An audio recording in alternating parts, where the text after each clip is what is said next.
நாட்டில் நல்லவங்க ஒருத்தர் 2 பேர் இருக்கிறதுனால தாங்க மழையே பெய்யுது அப்படின்னு சொல்கிறது உண்டு. நல்லார் ஒருவர் உளரேல் அவர் பொருட்டு எல்லாருக்கும் பெய்யும் மழை. சில சமயம் ரொம்ப பேர் திடீர்னு நல்லவங்களாகிடுவாங்க போல இருக்கு. அதனால தான் விடாமல் பேய் மழையாக கொட்டி தீர்த்துடுது. எல்லாரும் நல்லவங்களாகிட்டா உலகமே தாங்காது போல இருக்க. அப்பப்போ ஒருத்தர் 2 பேர் நல்லவங்களாகணும். அப்போ தான் சீராக மழை பெய்யும். மாதத்துக்கு 3 பேர் நல்லவங்களானா மாதம் மும்மாரி பொழியும். இதெல்லாம் வேடிக்கை பேச்சு. இப்போ இதெல்லாம் ஒரு பக்கம் இருக்கட்டும். இப்போ விஷயத்துக்கு வருவோம். ஒரு கும்பலில் நல்லவன் யார் அப்படிங்கிறத எப்படி கண்டுபிடிக்கிறது? இதுக்கு ஒரு வேடிக்கை கதை உண்டு. என்னுடைய நண்பர் ஒருத்தருக்கு அவங்க பாட்டியம்மா சொன்ன கதையும் அது. அது என்ன கதைன்னா, ஒரு ஊரில் ஒரு சமயம் பலமான மழை பெய்ய ஆரம்பிச்சுட்டு தான். இடி மின்னல் ரொம்ப கடுமையாக இருந்திருக்குது.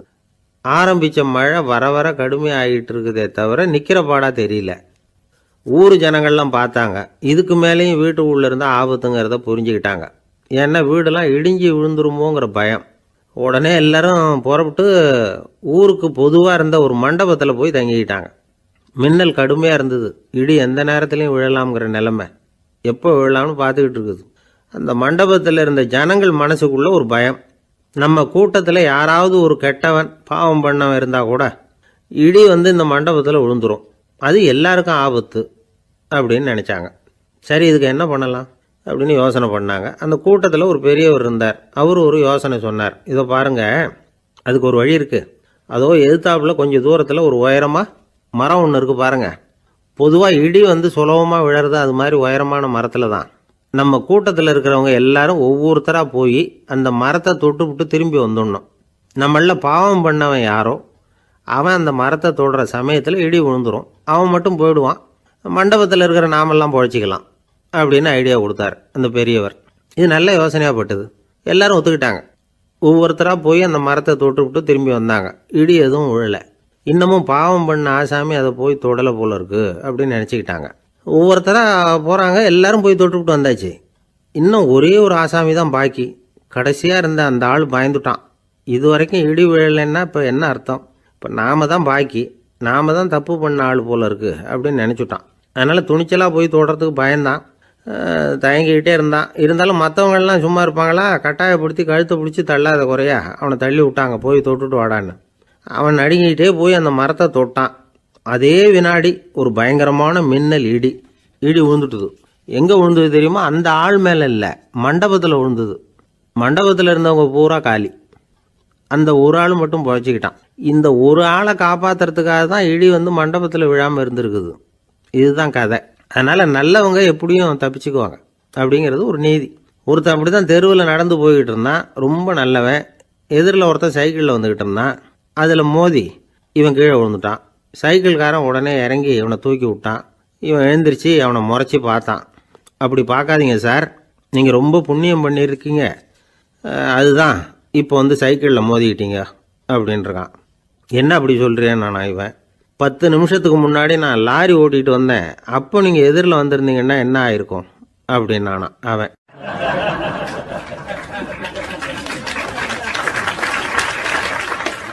ஒரு பெரிய அரசன் இந்த உலகம் பூராவையும் ஆண்டுகிட்டு இருந்தான். ரொம்ப காலம் அப்படி அரசாட்சி பண்ணிக்கிட்டு இருந்தான். திடீர்னு அவனுக்கும் சில எதிரிகள் முளைச்சாங்க. அவங்கெல்லாம் ஒன்று சேர்ந்து இவனை தோற்கடிச்சுட்டாங்க. தோற்று போனதும் இவனுக்கு பயம் வந்துட்டுது. எங்கே எதிரிகள் நம்ம கொண்டுடுவாங்களோ அப்படின்னு. வெளியில் வந்தால் தனக்கு ஆபத்துன்னு பயந்துக்கிட்டு யாருக்கும் தெரியாமல் ஒரு குகைக்குள்ளே போய் பதுங்கி கிடக்கிறான். நிலைமையை பாருங்கள். முதல் நாள் அரண்மனையில் அதிகாரம் பண்ணிக்கிட்டு இருந்தவன் மறுநாள் குகையில் பயந்து போய் பதுங்கி கிடக்கிறான். ராத்திரி நேரம் வந்தது. பசி வயத்தை கிள்ளுது. பிச்சை எடுத்து சாப்பிட வேண்டிய நிலைமை. பிச்சை எடுக்கிறதுக்கு பாத்திரம் வேணுமே, என்ன பண்ணுறது அப்படின்னு அங்கேயும் இங்கேயும் பார்க்குறான். ஒரு மூலையில் யாரோ விட்டுட்டு போன ஒரு ஓடு கிடக்குது. அதை எடுத்துக்கிட்டு புறப்பட்டான். இருட்டில் வழி புரியல. ஏதோ ஒரு யூகத்தில் காலை மெதுவாக எடுத்து வச்சு நடந்து போயிட்டுருக்கிறான். வழியில் ஒரு கருப்பு நாய் படுத்து கிடந்தது. இருட்டில் அவன் இது கண்ணுக்கு சரியாக தெரியல. அவனுக்கு தவறி போய் காலை வச்சுட்டான். அது மேலே நாய் சும்மா இருக்குமா, வள்ளுன்னு விழுந்து கடிச்சு விட்டுது. காலை பார்க்குறான். காலத்தையும் நினச்சி பார்க்குறான். அரண்மனையில் வீரக்கழல் அணிந்த காலை உடைய மன்னா அப்படின்னு புகழ்வாங்களே புலவர்கள்லாம். ஆனால் அது இன்றைக்கி நாய் கடித்த காலம் ஆகிட்டுதே அப்படின்னு நினைக்கிறான். அது மட்டும் இல்லை, முன்னாடியெல்லாம் பொற்கிண்ணங்களில் தான் அவன் சாப்பிடுவான். ஆனால் இப்போது உடஞ்சி போன ஓட்டு, அது ஓட்டை வந்து கையில் வச்சுக்கிட்டு நிற்கிறான். அதில் யாராவது சாப்பாடு போடுவாங்களான்னு. முன்னாடியெல்லாம் நிறைய பேர் அரண்மனைக்கு வருவாங்க. அரசருக்கு காணிக்கைன்னு சொல்லி இவன் காலடியில் கொண்டாந்து கொட்டுவாங்க. அப்போல்லாம் இவன் அந்த ஜனங்களுடைய முகத்தை திரும்பி கூட பார்க்கறதில்ல, ரொம்ப கர்வமாக உட்காந்துருப்பான். அதே ஆள் இன்றைக்கி எல்லார் கண்ணுலேயும் படுறது மாதிரி பிச்சை எடுத்துக்கிட்டு இருக்கிறான். அப்போலாம் காணிக்கைகளை வந்து தன்னுடைய கையால் வாங்கிறது தனக்கு கௌரவ குறைச்சல்னு நினச்சி தன்னுடைய வேலைக்காரங்களை விட்டு தான் அதை வாங்க சொல்லுவான். இப்போ பார்த்தீங்கன்னா அவனே தன் கையாலேயே பிச்சை வாங்குறான். நினச்சி பாருங்கள், அந்த மனுஷன் நாள் அரசன், மறுநாள் பிச்சைக்காரன், எவ்வளோ வித்தியாசம். செல்வம் தான் இப்படி ஒரு வித்தியாசம் ஏற்படுறதுக்கு காரணம். அப்படிப்பட்ட செல்வம் வாழ்க்கையை நடத்துறதுக்கு நமக்கு தேவை தான். ஆனால் அதையே நாம் அடைய வேண்டிய பயனாக நினைக்கிறோம் பாருங்கள், அதுதான் வேடிக்கை. இதை வந்து நம்மாழ்வார் அழகாக ஒரு பாசுரத்தில் சொல்கிறார். ஒரு நாயகமாய் ஓட உலகுடன் ஆண்டவர், கருணாய் கவர்ந்த காலர், சிதைகிய பானையர், பெருநாடு காண இம்மையிலே பிச்சைதாம் கொள்வர், திருநாரணன் தாழ் காலம் பெற சிந்தித்து உய்மினோ அப்படிங்கிறார் நம்மாழ்வார். ஒரு பெரிய பணக்காரர் ஒரு துறவிகிட்ட போய், சாமி என்கிட்ட நிறைய பணம் இருக்குது, இருந்தாலும் நிம்மதி இல்லை, என்னால் நிம்மதியாக இருக்க முடியல, என்ன காரணம்னு கேட்டாராம். உடனே அந்த துறவி இதுக்கு நேரடியாக பதில் சொல்லாமல் பக்கத்தில் நின்றுக்கிட்டு இருந்த ஒரு குழந்தைய கூப்பிட்டார். அது ஓடியாந்தது. ஒரு ஆப்பிள் பழத்தை எடுத்து அது கையில் கொடுத்தார். அதை வாங்கிக்கிட்டு குழந்தை சிரிச்சுது. இன்னொரு பழத்தை எடுத்து கொடுத்தார். அதை இன்னொரு கையில் வாங்கிட்டு சிரிச்சுது. மூணாவது ஆப்பிள் எடுத்து கொடுத்தார். 2 பழத்தையும் நெஞ்சில் அணைச்சிக்கிட்டு 3ஆவது பழத்தையும் வாங்கிறதுக்கு முயற்சி பண்ணிச்சு. ஆனால் அது உடனே நழுவி கீழே விழுந்து உருண்டு ஓடிச்சு. ஏற்கனவே இருந்ததும் விழுந்துட்டுது. இப்போ அந்த குழந்தை அழ ஆரம்பிச்சுட்டுது. இப்போ அந்த துறவி பணக்காரர்கிட்ட சொன்னாராம், குழந்தைய கவனிச்சியா, 2 ஆப்பிள் போதும்னு அது நினச்சிருந்தா இப்போ அது அழ வேண்டிய அவசியம் வந்திருக்குமா அப்படின்னாராம். எதுவுமே அளவுக்கு மிஞ்சினா துன்பந்தான். இந்த காலத்தில் இதெல்லாம் யார் காதில் வாங்குறாங்க? ஒருத்தனை நல்ல வழிக்கு கொண்டு வரணும்னு நினச்சி அவனை கூப்பிட்டு உட்கார வச்சு இந்த கதையை சொல்லிகிட்டு இருந்தாங்க. சொல்லிவிட்டு அந்த குழந்தை செஞ்சது தப்பு தானே அப்படின்னு கேட்டிருக்கிறாங்க. ஆமாம், தப்பு தான், நானாக இருந்தால் அப்படி செஞ்சுருக்க மாட்டேன் நானா இவன். 2 பழமே போதும்னு சொல்லியிருப்பியா அப்படின்னு கேட்டிருக்காங்க. அப்படி இல்லைங்க, அவர் கொடுக்க கொடுக்க ஒவ்வொரு பழமாக வாங்கி பின்னாடி வச்சுட்டு மறுபடியும் கையை நீட்டுவேன் அப்படிங்கிறானா. இவெல்லாம் எந்த காலத்தில் திருந்துறது?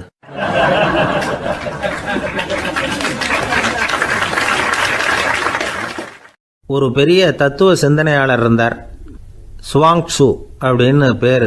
அவருடைய மனைவி ஒரு நாள் திடீர்னு காலமாயிட்டாங்க.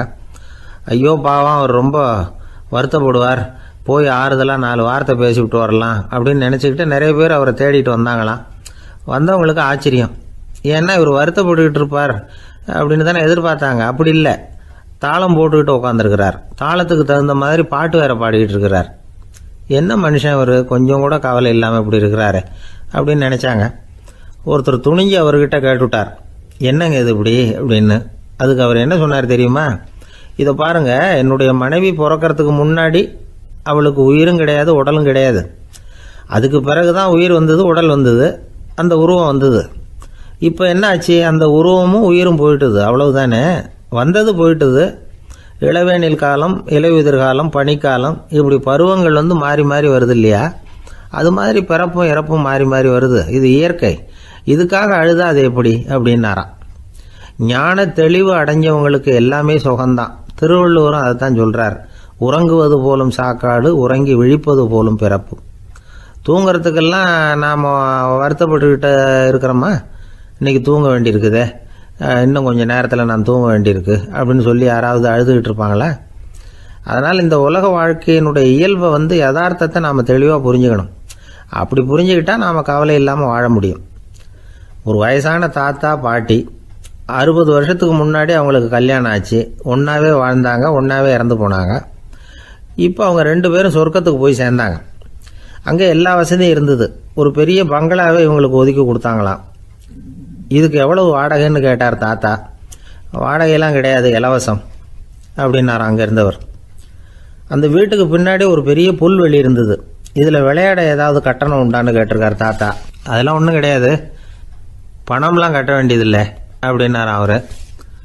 பக்கத்தில் ஹோட்டல் மாதிரி ஒரு பெரிய கட்டடம், உள்ள சாப்பாட்டு மேஜைகள், அது மேலே விதவிதமான பலகாரங்கள். சாப்பாட்டுக்கெல்லாம் எவ்வளவு அப்படின்னு விசாரிச்சாராம் தாத்தா. அதுதான் சொன்னேனே, இங்கே எல்லாமே இலவசம்தான், எது வேணும்னாலும் சாப்பிட்லாம், எவ்வளவு வேணும்னாலும் சாப்பிட்லாம் அப்படின்னாராம். நீங்கள் சொல்கிறீங்க அப்படி, ஆனால் நான் சர்க்கரை சேர்த்துக்கக்கூடாது, உப்பு சேர்த்துக்கக்கூடாது, பாட்டி கையால் எப்பவும் பத்திய சாப்பாடு தான் அப்படின்னாராம் தாத்தா. இதை பாருங்கள், இங்கே உங்களுக்கு அந்த கவலையும் வேண்டியதில்லை. இங்கே நீங்கள் ஸ்வீட்டு சாப்பிட்லாம், காரம் சாப்பிட்லாம், உங்களுக்கு எந்த நோயும் வராது அப்படின்னாராம் அங்கே சொர்க்கத்தில் இருந்தவர். இதை கேட்ட உடனே அந்த தாத்தா பக்கத்தில் நின்ன பாட்டியை பார்த்து கத்தினாராம், அடி பாவி, எல்லாத்தையும் கெடுத்துட்டியே, நீ எனக்கு பத்திய சாப்பாடு போடாமல் கண்டதை திங்க விட்டுருந்தா 10 வருஷத்துக்கு முன்னாடியே நான் இங்கே வந்து சேர்ந்துருப்பேனே அப்படின்னாராம்.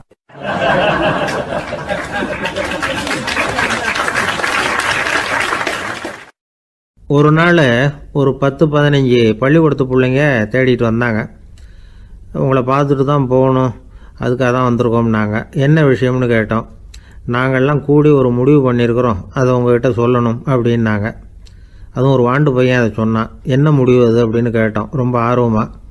அதை இப்போ சொல்ல மாட்டோம், எங்களுக்கு பிடிக்கிற மாதிரி ஏதாவது ஒரு தகவல் சொன்னால் அதுக்கப்புறம் நாங்கள் அதை சொல்கிறோம் அப்படின்னா அந்த வாண்டு பையன். சரி, சின்ன பையன்கிட்ட இன்றைக்கி வசமாக மாட்டிக்கிட்டோம் அப்படின்னு நினச்சிக்கிட்டு அவங்களுக்கு தகுந்த மாதிரி ஒரு கதை சொல்ல ஆரம்பித்தோம். அது என்ன கதைன்னா, ஒரு பெரிய காடு, அதில் பலவிதமான மிருகங்கள். அந்த காட்டுக்கு ஒரு சிங்கம்தான் ராஜா. எப்பவும் காட்டுக்கு அது தானே ராஜா. ஒரு பெரிய யானைக்கு இது பொறுக்கலை. என்ன இது, எப்போ பார்த்தாலும் இங்கே சிங்கத்துக்கே ராஜா பதவி கிடைக்குது, நான்லாம் எவ்வளவு பலசாலியாக இருக்கிறேன், அப்படி இருந்தும் எனக்கு அந்த பதவி கிடைக்கலையே அப்படின்னு தனக்குள்ளே பொறுமிக்கிட்டே இருந்தது. ராஜா பதவியை நினச்சி ரொம்ப ஏக்கம், அதுக்கு பதவி மோகம். இந்த சமயம் பார்த்து ஒரு குள்ள நரி கூட்டம் அதை தேடிட்டு வந்தது. ஐயா பெரியவங்களே, நீங்கள் இந்த காட்டுக்கு ராஜாவாக இருக்க ஆசைப்படுறீங்க, அதில் ஒன்றும் தப்பு இல்லை. ஆனால் அதுக்கு முன்னாடி நீங்கள் எங்கள் கூட்டத்துக்கு கொஞ்ச நாள் தலைவராக இருங்க, அதாவது ராஜாவாக இருங்களேன், உங்களுக்கும் ஒரு ட்ரைனிங் கிடைச்சது மாதிரி இருக்கும் அப்படின்னு சொல்லியிருக்குது இந்த கூட்டம், குள்ள நரி கூட்டம். இதை கேட்ட உடனே யானைக்கு ரொம்ப சந்தோஷம் தாங்கலை. அதுதான் எப்போன்னு பதவிக்காக காத்துக்கிட்டு இருக்குதே. இருந்தாலும் கொஞ்சம் பிகுவோட, சரி நீங்கள்லாம் இவ்வளோ தூரம் என்னை தேடிட்டு வந்து கேட்கறதுனால மறுக்க முடியல அப்படின்னு ரொம்ப ஏதோ அவளுக்கு சிரமப்பட்டு ஒத்துக்கிறது மாதிரி ஒத்துக்கிட்டது. ஏதோ உங்கள் ஆசைக்கு கட்டுப்படுறேன், கொஞ்ச நாள் உங்கள் கூட்டத்துக்கு ராஜாவாக இருக்கிறதுக்கு சம்மதிக்கிறேன் அப்படின்னுது. உடனே அந்த யானை ராஜ நட போட ஆரம்பிச்சிட்டுது. யானை சாதாரணமாக நடந்தாவே எப்படி இருக்குங்கிறது நமக்கு தெரியும். அதுவே ராஜ நடந்தால் எப்படி இருக்கும் கற்பனை பண்ணி பாருங்கள். யானை முன்னாடி கம்பீரமாக போய்கிட்டு இருக்குது, தலைவர் இல்லையா, அதனால் குள்ள நரிகள்லாம் ரொம்ப அடக்கமாக அது பின்னாடி அணிவகுத்து போயிட்டு இருக்குது. ராஜா வாழ்க, மன்னர் வாழ்க அப்படின்னு கோஷம் வேற. யானைக்கு தலைகால் புரியல, அவ்வளவு சந்தோஷம். அந்த யானைக்கு செருக்கு, ஆணவம் எல்லாம் ஏற்பட்டு போச்சு. அதுக்கப்புறம் அது தரையை பார்க்குமா, நிமிர்ந்து நடக்க ஆரம்பிச்சுட்டுது. தரையை பார்க்குறதே இல்லை. அப்படி போயிட்டுருக்கிறப்போ ஒரு சதுப்பு நிலத்தில் திடீர்னு காலை வச்சுட்டுது. அவ்வளோதான், கால் உள்ளே போட்டுது. இன்னொரு காலை எடுத்து வச்சுது, அதுவும் உள்ளே போட்டுது. அந்த 2 காலையும் எடுக்கிறதுக்காக அடுத்த 2 காலையும் அழுத்திச்சு, அதுவும் உள்ளே போக ஆரம்பிச்சுட்டுது. இப்போ 4 காலம் வசமாக சேத்துல அழுந்தி போச்சு, எடுக்க முடியல. குள்ள நரிகள்லாம் அதை சுற்றி சுற்றி வந்தது. சிலது சுற்றி நின்று டான்ஸ் ஆட ஆரம்பிச்சுட்டுது யானையை பார்த்துட்டு. இதை யானை பார்த்தது. என்ன இது தலைவர், நான் தவிச்சிக்கிட்டு இருக்கிறேன், தொண்டர்கள்லாம் சுற்றி நின்று வேடிக்கை பார்த்துக்கிட்டு இருக்கிறீங்க, டான்ஸ் ஆடுறீங்க அப்படின்னு கேட்டுதான். தொண்டர்களே, தலைவர் நான் தவிச்சிக்கிட்டு இருக்கிறது உங்களுக்கு தெரியலையா? இப்போ உடனே உங்கள் தலைவரை காப்பாற்ற வேண்டியது உங்கள் கடமை இல்லையா அப்படின்னு கத்துச்சான் அந்த யானை. குள்ள நரிகளில் ஒன்று முன்னாடி நின்று அந்த யானையை பார்த்து தான், தலைவரே, எங்களுக்கு ரொம்ப நாளாக ஒரு ஆசை, அந்த ஆசையை நிறைவேற்றிக்கிறதுக்காகத்தான் உங்களை எங்கள் தலைவராக ஏற்றுக்கிறோம்னு சொன்னோம் அப்படின்னு தான். என்ன ஆசைன்னு கேட்டிருக்கு யானை. யானை கறி சாப்பிட்டு பார்க்கணுங்கிறது எங்களுக்கு ரொம்ப நாளாக ஆசை, அது இன்றைக்கி தான் நிறைவேற போகுது அப்படின்னு தான் அந்த நரி. இதை கேட்ட உடனே அந்த யானை அப்படியே மூர்ச்சி ஆகிட்டு தான். நரிகள்லாம் அது மேலே ஏறி குதற ஆரம்பிச்சுட்டு தான். பதவி மேலே இருந்த பேராசை அந்த பலசாலியான யானையையே மாட்டி விட்டுட்டுது பார்த்தீங்களா அப்படின்னு சொல்லி முடித்தோம் இந்த கதையை அந்த சின்ன பிள்ளைங்கக்கிட்ட. சரிங்க, இப்போ நாங்கள் உங்களை தேடி வந்த விஷயம் என்னங்கிறத சொல்லவா அப்படின்னா ஒரு வாண்டு பையன். சீக்கிரம் சொல்லு தம்பி, சஸ்பென்ஸ் தாங்கலை அப்படின்னோம். அவன் மெதுவாக, எங்களை பார்த்து சொல்கிறான், எங்களுக்கு கொஞ்ச நாள் நீங்கள் தலைவராக இருந்தால் தேவலை அப்படின்னா.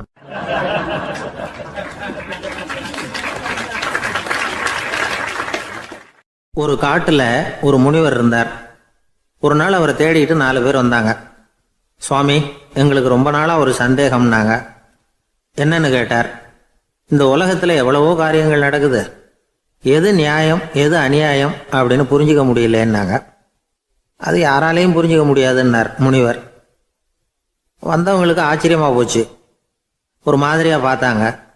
இதை முனிவர் கவனிச்சார். சரி, புறப்படுங்க என்னோடன்னார். எங்கன்னு கேட்டாங்க. இப்போ உங்கள் 4 பேரையும் ஒரு புஷ்பக விமானத்தில் அழைச்சிட்டு போகிறேன். இந்த உலகத்தில் சர்வசாதாரணமாக நடக்கக்கூடிய ஒரு காட்சியை உங்களுக்கு காட்ட போகிறேன். நீங்கள் பார்க்க போகிற அந்த காட்சி நியாயமா அநியாயமா அப்படிங்கிறத என்கிட்ட சொல்லணும். நீங்கள் சரியான பதில் சொன்னால் புஷ்பக விமானத்தில் தொடர்ந்து பிரயாணம் பண்ணலாம். தவறான பதில் சொன்னால் இந்த புஷ்பக விமானம் உங்களை கீழே தள்ளி விட்டுரும் அப்படின்னார். 4 பேருக்கும் பயந்தான். இருந்தாலும் முனிவர் கூப்பிடுறாரு அப்படின்னு சொல்லி புறப்பட்டாங்க.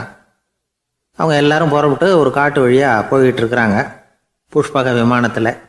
அங்கே நடக்கிற ஒரு காட்சியை காட்டுறார் முனிவர். அதோ அங்கே பாருங்கன்னார். அந்த விமானத்தில் இருந்தபடியே எல்லாரும் கீழே குனிஞ்சு பார்க்குறாங்க.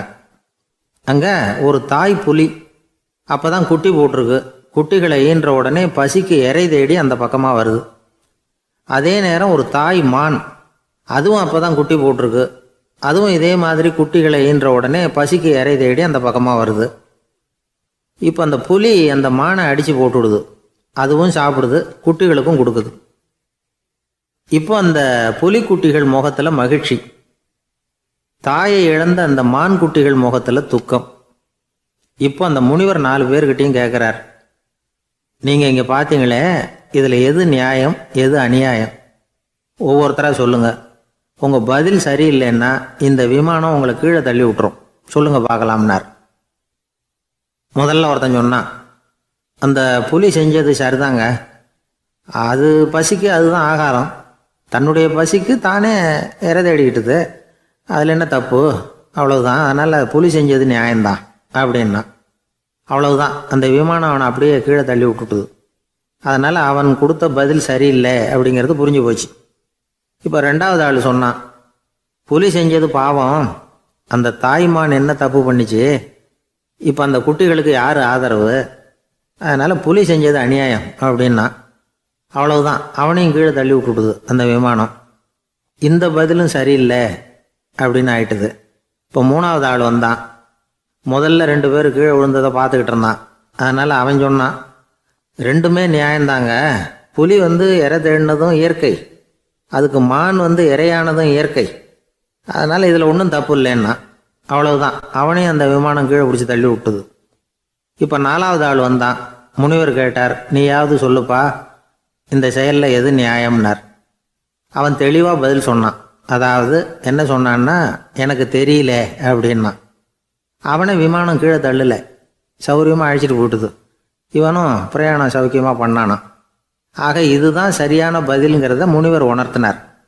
இந்த கதையிலிருந்து நாம் புரிஞ்சுக்க வேண்டியது என்னென்னா, இந்த உலகத்தில் எவ்வளவோ காரியங்கள் நடக்குது. அதெல்லாம் ஏன் அப்படி நடக்குதுங்கிறதுக்கு எப்பேற்பட்ட பண்டிதராலும் பதில் சொல்ல முடியாது. தெரியாததை தெரியாதுன்னு ஒத்துக்கிட்டா வாழ்க்கை பிரயாணம் சுகமாக இருக்கும். அதனால் தேவையில்லாத விஷயங்களை புரிஞ்சுக்கிறதுக்கு நேரத்தை செலவு பண்ணிகிட்டு இருக்கக்கூடாது.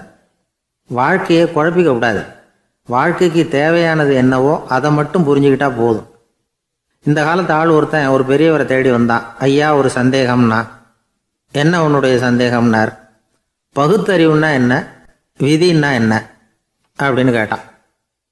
இதுக்கு அவர், இப்போ உன்னுடைய வலது காலை தூக்குன்னார். தூக்கினான். சரி, இப்போ உன்னுடைய வலது காலை கீழே இறக்காம உன்னுடைய இடது காலையும் தூக்குன்னார். தூக்கினான். பொத்துன்னு கீழே விழுந்துட்டான். பெரியவர் சொன்னார், உன்னால் ஒரு காலை தூக்க முடிஞ்சுது, அதுதான் பகுத்தறிவு. 2 கால்களையும் ஒரே சமயத்தில் தூக்கினா அடிபடும், அப்படிங்கிறது தான் விதி அப்படின்னு விளக்கம் கொடுத்தார். இவன் தன்னுடைய விதியை நொந்துக்கிட்டே இடுப்பை பிடிச்சிக்கிட்டு அங்கேருந்து நடந்து போயிட்டான்.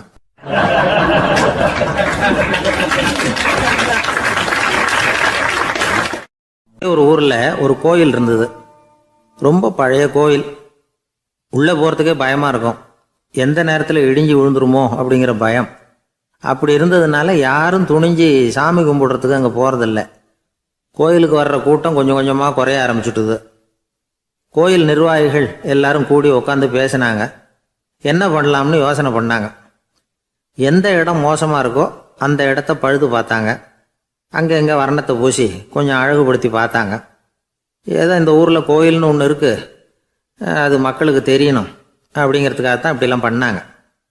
இருந்தாலும் கோவில் இருக்கிற நிலைமை மக்களுக்கு தெரியும். அதனால் அங்கே வர்றது குறைச்சிக்கிட்டாங்க அவங்க. ஒரு கட்டத்தில் யாருமே வர்றதில்லை. நிலைமை அந்த அளவுக்கு ஆயிட்டுது. மறுபடியும் கோவில் நிர்வாகிகள் கூட்டம் நடந்தது. இந்த கூட்டம் கூட கோயிலுக்கு உள்ளே நடக்கலை, இடிஞ்சு விழுந்துருமோங்கிற பயம். அதனால் வெளியில் தான் உட்காந்து கூட்டத்தை நடத்தினாங்க. ஏன்னா உள்ளே போகிறதுக்கு அவங்களுக்கும் துணிச்சல் கிடையாது. எந்த நேரமும் விழுந்துரும் போல் இருந்தது அது. அது வழியாக போகிறவங்க கூட வேகமாக அந்த இடத்த கடந்து போக ஆரம்பிச்சிட்டாங்க. கோவில் நிர்வாகிகள் வெளியில் உட்காந்து கூட்டம் போட்டாங்க இல்லையா, அந்த கூட்டத்தில் 4 தீர்மானங்களை நிறைவேற்றினாங்க.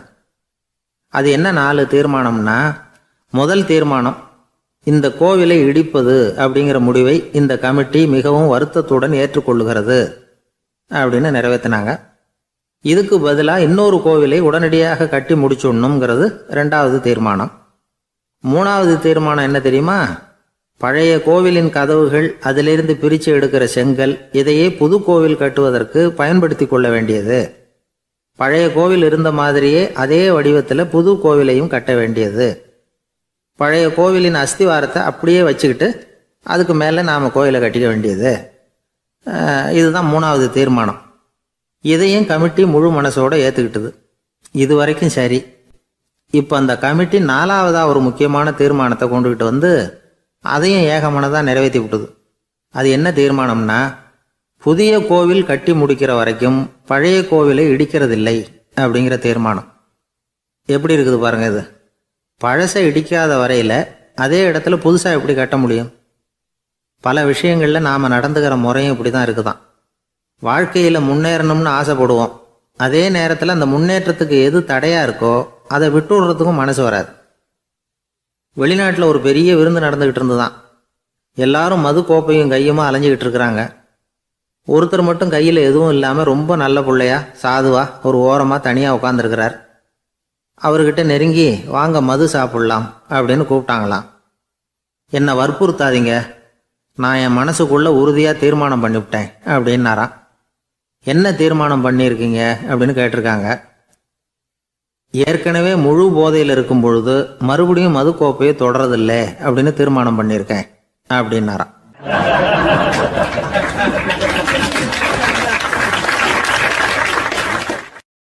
ஒரு ஊரில் ஒரு பெரியவர் இருந்தார். ஒரு நாள் அவரை தேடி ஒருத்தர் வந்தார்.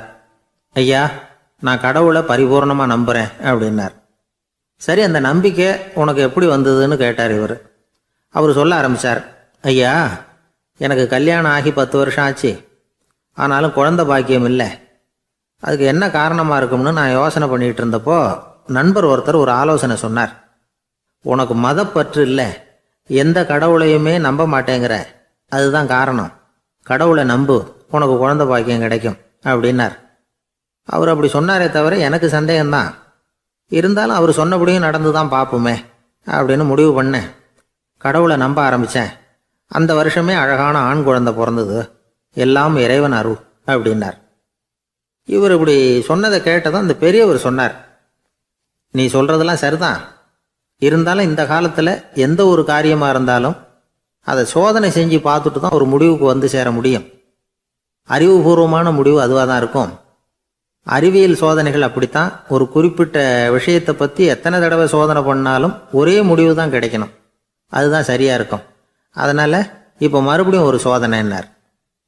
என்ன செய்யணும் அப்படின்னு கேட்டார் இவர். கடவுள்கிட்ட ஒரு பெண் குழந்தை வேணும்னு கேளு. முதல்ல ஆண் குழந்தையை கொடுத்தது மாதிரியே இப்போ ஒரு பெண் குழந்தையையும் கொடுக்குறாரா பார்க்கலாம் அப்படின்னார். சரின்னு சொல்லி இவர் அதே மாதிரி முயற்சி பண்ணினார். அதுக்கப்புறம் அவர் இந்த பெரியவர்கிட்ட வரவே இல்லை. கொஞ்ச காலம் கழித்து இவரே அவரை தேடிக்கிட்டு போய் கதவை தட்டினார். அவர் கதவை திறந்தார். என்ன ஆச்சு, கடவுள் கண் திறந்தாரா அப்படின்னு கேட்டார். அவர், அந்த சமாச்சாரம்லாம் நமக்கு வேணாம் சார். முதல் தடவை அது ஏதோ தற்செயலாக ஏற்பட்ட ஒரு சாதகம். இப்போ நீங்கள் 2வது தடவை சொன்ன பிறகு தினமும் கடவுளை வேண்டிக்கிட்டு தான் இருக்கிறேன், ஒன்றும் நடக்கலை அப்படின்னார் ரொம்ப விரக்தியாக. ஒரே ஒரு தோல்வியில் உங்கள் நம்பிக்கையெல்லாம் பறந்து போயிடுது பார்த்தீங்களா அப்படின்னார் அந்த பெரியவர். எல்லாம் நல்ல விதமாக நடக்கிற வரைக்கும் நம்பிக்கை, எதிர்பார்த்தது தோல்வியில் முடிஞ்சுட்டுதுன்னா அவநம்பிக்கை. மற்றவர்கள் பேரில் வைக்கிற நம்பிக்கை எந்த நேரத்திலையும் விவகாரமாகி விடக்கூடிய சாத்தியம் உண்டு. நாம் நம்பிக்கை வைக்க வேண்டியது நம்ம கிட்ட தான், நமக்குள்ளே இருக்கிறார் கடவுள். எனவே நம்ம பேரில் நாம் வைக்கிற நம்பிக்கை தான் உண்மையான கடவுள் பக்தி. நிபந்தனையற்ற நம்பிக்கையாக அது இருக்கணும்.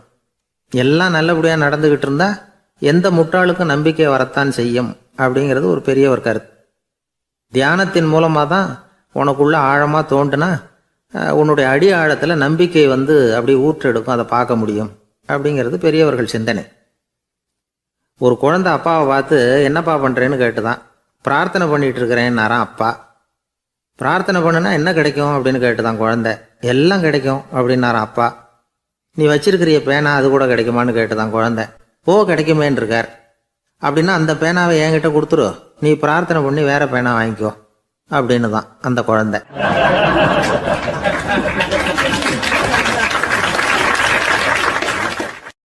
ஒரு ஊர்ல ஒரு குரு இருந்தார், ஜென் குரு. அவரை தேடிட்டு ஒரு மன்னர் வந்தார். வந்தவர் ஜப்பான் மன்னர். தோட்டக்கலையை பற்றி தெரிஞ்சுட்டு போகிறதுக்காக அவர் வந்தார். எப்படி தோட்டம் அமைக்கிறது அப்படிங்கிறத பற்றி அந்த குரு விவரமாக சொல்லி கொடுத்தாரு. ஒரு நாள் 2 நாள் இல்லை, 3 வருஷம் கற்றுக் கொடுத்தார். அதுக்கப்புறம் சொன்னார், நான் கற்றுக் கொடுத்துட்டேன், இனிமேல் நீங்கள் போகலாம், போய் தோட்டம் அமைக்கலாம். அதுதான் உங்களுக்கு பரிசை. தோட்டம் அமைச்ச பிறகு சொல்லி அனுப்புங்க, நான் பார்க்குறேன். நீங்கள் இங்கே என்னவெல்லாம் கற்றுக்கிட்டீங்களோ அதையெல்லாம் அங்கே செயல்முறையில் செஞ்சு காட்டுங்க அப்படின்னு சொல்லி அனுப்பி வச்சார். மன்னர் போனார். அரண்மனைக்கு பக்கத்திலேயே ஒரு பெரிய தோட்டத்தை உண்டு பண்ணினார். அழகான மரங்களையும் செடிகளையும் உருவாக்கினார். கிட்டத்தட்ட 1000 தோட்டக்காரர்களை பயன்படுத்தி 3 வருஷங்கள் முயற்சி பண்ணி அந்த அழகான தோட்டத்தை உருவாக்கினார். குருகிட்ட இருந்து செய்தி வந்தது, நாளைக்கு தோட்டத்தை பார்க்குறேன் அப்படின்னு. மன்னர் உடனே சுறுசுறுப்பாயிட்டார். முதல் நாளே தோட்டத்தை சுத்தப்படுத்தினார். ராத்திரி பூரா யாரும் தூங்கலை. எல்லாருக்கும் தோட்டத்தை ஒழுங்குபடுத்துகிற வேலை. அது அந்தந்த இடத்துல ஒழுங்காக இருக்குதா அப்படின்னு சரி பார்த்தாங்க. ஒரு தவறும் இல்லாத வகையில் அதை ஒழுங்குபடுத்தினாங்க. மறுநாள் குரு வந்தார், தோட்டத்தை பார்த்தார். அவருக்கு கோபம் வந்துட்டுது.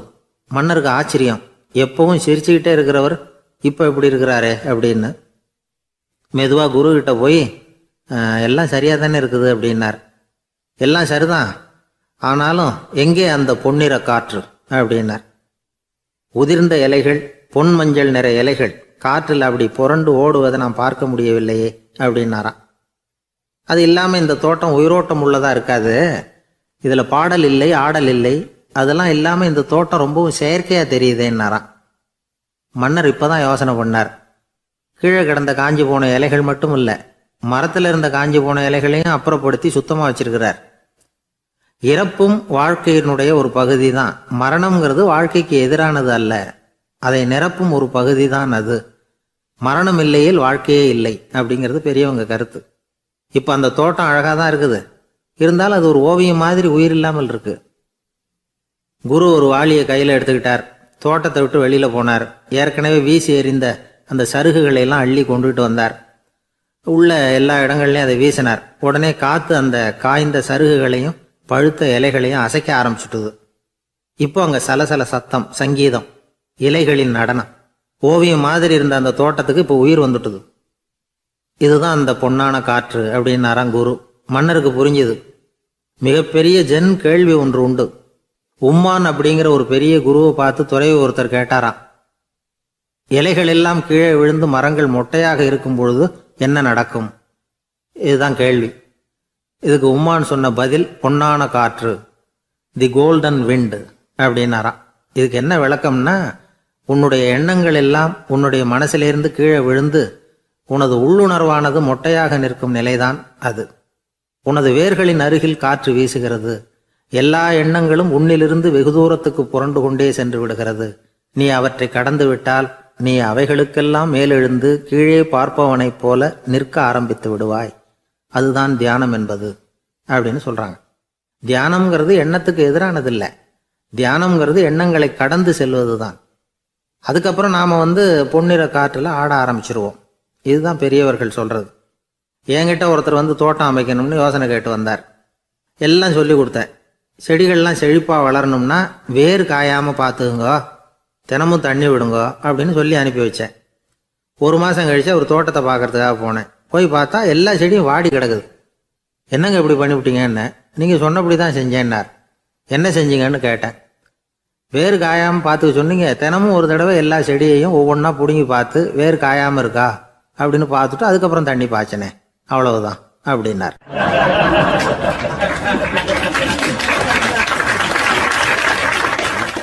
ஒரு வயசான பாட்டியும் தாத்தாவும் ஒரு பூங்காவில் உட்காந்து பேசிக்கிட்டு இருக்கிறாங்க. அவங்களுக்கு கல்யாணம் ஆகி 53 வருஷம் ஆச்சு. பிள்ளைங்கள்லாம் படித்து பெரிய பெரிய வேலையில் இருக்கிறாங்க. பேரன் பேத்திகளும் நல்ல நிலைமையில் இருக்கிறாங்க. இந்த தாத்தாவும் பாட்டியும் சிரித்து பேசிக்கிட்டு இருந்ததை ஒரு பெரியவர் பார்த்தார். அவருக்கு ஆச்சரியமாக இருந்தது. இந்த வயசுலேயும் இவ்வளவு அந்யோன்யமாக இவங்க பேசிக்கிட்டு இருக்கிறாங்களே அப்படின்னு நினச்சார். சரி, நேரிலேயே கேட்டுருவோமே அப்படின்னு நினச்சிக்கிட்டு கிட்ட போனார். உங்கள் மன வாழ்க்கையின் வெற்றிக்கான ரகசியம் என்ன அப்படின்னு கேட்டார். இதை கேட்டதும் அந்த தாத்தா சிரிச்சுக்கிட்டே பாட்டியை பார்த்தாராம். அதுக்கப்புறம் சொன்னாராம், நான் இந்த அம்மாவை கல்யாணம் பண்ணிட்டதுக்கும் எங்களுடைய இல்வாழ்க்கை இவ்வளவு நாளாக பலம் குறையாமல் மகிழ்ச்சியாக இருக்கிறதுக்கும் காரணம் ஒன்று தான். அது என்ன காரணம்னா, எங்களுக்கு இடையில பொதுவாக நிறைய குறைகள் உண்டு, அதுதான் காரணம் அப்படின்னாராம். அவர் சொல்கிறது சரிதான் அப்படிங்கிறது மாதிரியே அந்த பாட்டியும் அவரை நிமிர்ந்து பார்த்தாங்களாம். இந்த பெரியவர் மறுபடியும் அந்த பாட்டியை பார்த்து அதே கேள்வியை கேட்டிருக்கார். உங்களுடைய நீண்டகால மன வாழ்க்கைக்கு கிடைச்ச வெற்றி எதனாலேன்னு சொல்ல முடியுமா அப்படின்னு கேட்டாராம். அவங்களும் சிரிச்சுக்கிட்டே பதில் சொன்னாங்களாம். என்ன பதில் தெரியுமா?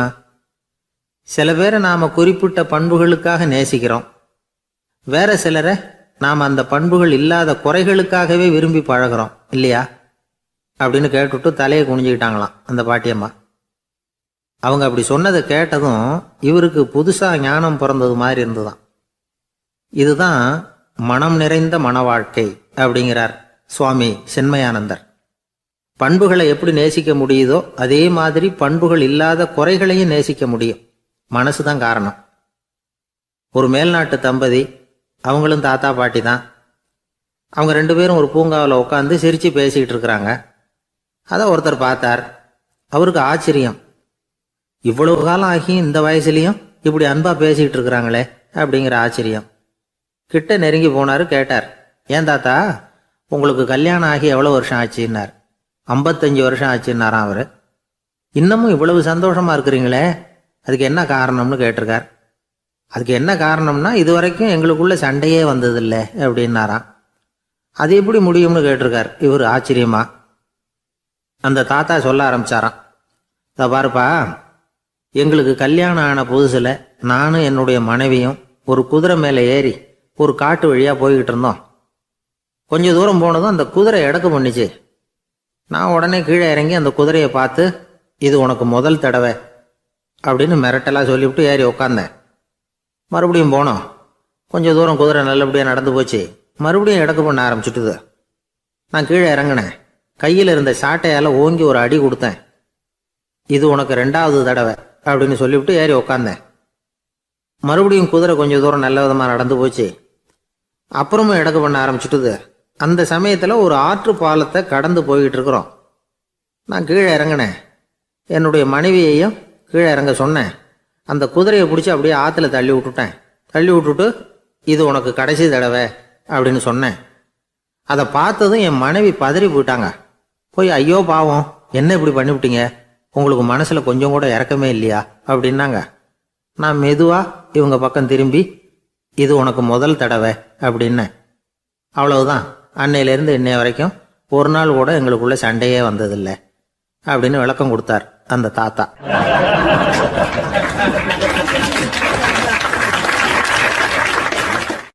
ஒரு ஆள் வேகமாக நடந்து போய்கிட்டு இருந்தான்.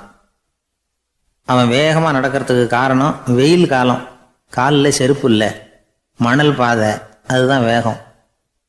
காலில் செருப்பும் இல்லாமல் கையில் குடையும் இல்லாமல் அந்த ஆள் வெயிலில் நடந்து போய்கிட்டு இருக்கிறான். அந்த சமயத்தில் இன்னொருத்தன் குதிரை மேலே ஏறி அந்த வழியாக வந்துக்கிட்டு இருக்கிறான். அவன் காலில் செருப்பும் இருந்தது, கையில் குடையும் இருந்தது. நடந்து போய்கிட்டு இருந்தவன் அந்த குதிரை ஆசாமியை பார்த்து கேட்டான், ஐயா, நீங்களும் குதிரை மேலே உட்காந்துக்கிட்டு போய்கிட்டு இருக்கிறீங்க. அப்படி இருக்கிறப்போ உங்களுக்கு அந்த செருப்பு என்னத்துக்கு? அதை எனக்கு கொடுத்து உதவலாமே அப்படின்னா. குதிரை மேலே உட்காந்துருந்தவன் யோசனை பண்ணி பார்த்தான். இவன் சொல்கிறது நியாயம்தானே அப்படின்னு சொல்லி தன்னுடைய செருப்பை கழட்டி அந்த வழிப்போக்கனுக்கு கொடுத்துட்டான். ரொம்ப நல்லதுங்க அப்படின்னு சொல்லி இவன் அதை வாங்கி காலில் மாட்டிக்கிட்டான். அதுக்கப்புறம் மறுபடியும் இவன் ஆரம்பித்தான். ஐயா, நீங்கள் குதிரையில் போகிறதுனால போக வேண்டிய இடத்துக்கு வேகமாக போய் சேர்ந்துருவீங்க. அதனால் உங்கள் கையில் அந்த குடை என்னத்துக்கு? நான் நடந்து போயிட்டுருக்கிறவன் ரொம்ப நேரம் நடக்க வேண்டியிருக்கும் இந்த வெயிலில். அதனால் அந்த குடையையும் எனக்கு கொடுங்களேன் அப்படின்னா. குதிரை வீரன் யோசனை பண்ணி பார்த்தான். இதுவும் நியாயம்தானே அப்படின்னு அவனுக்கு தோணுச்சு. உடனே இறக்கப்பட்டு தன் காலில் இருந்த செருப்பை கொடுத்தது மாதிரியே தன் கையில் இருந்த கொடையையும் இவங்கிட்ட கொடுத்துட்டான். அதுக்கப்புறம் அவன் நிம்மதியாக புறப்பட்டான். இப்போ மறுபடியும் கை தட்டி அவனை நிறுத்தினான். கீழே நின்றுட்டு இருந்தவன், என்னப்பா ஏன் என்ன நிறுத்தின? இன்னும் ஏதாவது வேணுமா உனக்கு அப்படின்னா குதிரையில் இருந்தவன். இவன் மெதுவாக வாயை திறந்து அந்த குதிரையையும் என்கிட்ட கொடுத்துருங்களேன்னா. அந்த குதிரை வீரன் இப்போ ஒரு கணம் யோசனை பண்ணி பார்த்தான். உடனே என்ன பண்ணான் தெரியுமா? தன்கிட்ட இருந்த குதிரை சவுக்கை எடுத்தான். குதிரை சவுக்கால் அந்த ஆளை வாங்குன்னு வீசி தள்ளிவிட்டான். இவ்வளவு சவுக்கடியும் வாங்கிக்கிட்டு இந்த ஆள் என்ன பண்ணான் தெரியுமா? சிரிக்கிறான். அடி வாங்கிட்டு யாராவது சிரிப்பாங்களா? குதிரை வீரனுக்கு ஒன்றும் புரியல. என்னப்பா அது, ஏன் இப்படி அடி வாங்கிட்டு இப்படி சிரிக்கிறியே அப்படின்னு கேட்டான். இப்போ அந்த வழிப்போக்கன் சொல்கிறான், ஐயா, நான் இப்படி சிரிக்கிறதுக்கு காரணம் இருக்கு. இப்படி குதிரை கேட்டு உங்ககிட்ட அடி வாங்கலேன்னு வச்சுக்கோங்க, என் உயிர் உள்ள வரைக்கும் மனசில் ஒரு தவிப்பு இருந்துக்கிட்டே இருக்கும். செருப்பையும் கொடையையும் கேட்ட உடனே கொடுத்தவன் குதிரையையும் கேட்டிருந்தா கொடுத்துருப்பானோ அப்படிங்கிற பேராசையில் ஏங்கிக்கிட்டே இருந்திருப்பேன். இப்போ உங்ககிட்ட அடி வாங்கின பிறகு என்னுடைய அந்த சந்தேகம் தீர்ந்து போச்சு. என்னுடைய ஆசைக்கு எல்லை எது அப்படிங்கிறத எனக்கு புரிஞ்சுட்டுது அப்படின்னு சொல்லிவிட்டு அவன் நடக்க ஆரம்பிச்சிட்டானான். ஆசைக்கும் எல்லை உண்டு அப்படிங்கிறத விளக்கறதுக்காக வாரியார் சுவாமிகள் சொல்கிற கதை இது. இந்த காலத்துலேயும் ஒருத்தன் அது மாதிரி கொடை செருப்போட குதிரையில் போய்கிட்டு இருந்தான். எதிரில் நடந்து வந்தவன், ஐயா உங்கள் கொடையை எனக்கு கொடுங்களேன்னு கேட்டான். உடனே அவன் குதிரையிலேருந்து கீழே குதிச்சு அவனை சாட்டையால் அடிக்க ஆரம்பிச்சிட்டான். இன்னொருத்தர் அந்த வழியாக வந்தவர் இதை பார்த்தார். ஏன்பா அவன் கேட்டான், உன்னால் முடியலன்னா இல்லைன்னு சொல்லிட வேண்டியது தானே, அதுக்காக ஏன் இப்படி அவனை போட்டு அடிக்கிறேன்னு கேட்டார். உங்களுக்கு விவரம் புரியாது சார், காலம் ரொம்ப கெட்டு போச்சு. கேட்டதை கொடுத்தேன்னு வச்சுக்கோங்க, இந்த குதிரையே என்னோடது, அவன் திருடிக்கிட்டு போகிறான் அப்படின்னு என் பேரில் புகார் கொடுக்க ஆரம்பிச்சிருவான் சார் அப்படின்னா. அது எப்படி அவ்வளோ உறுதியாக சொல்கிறேன்னு கேட்டார் அவர். ஏற்கனவே அது மாதிரி ஒருத்தன் பேரில் புகார் கொடுத்துட்டு தான் இந்த குதிரையை நான் தள்ளிட்டு வந்துகிட்டு இருக்கிறேன் அப்படின்னார்.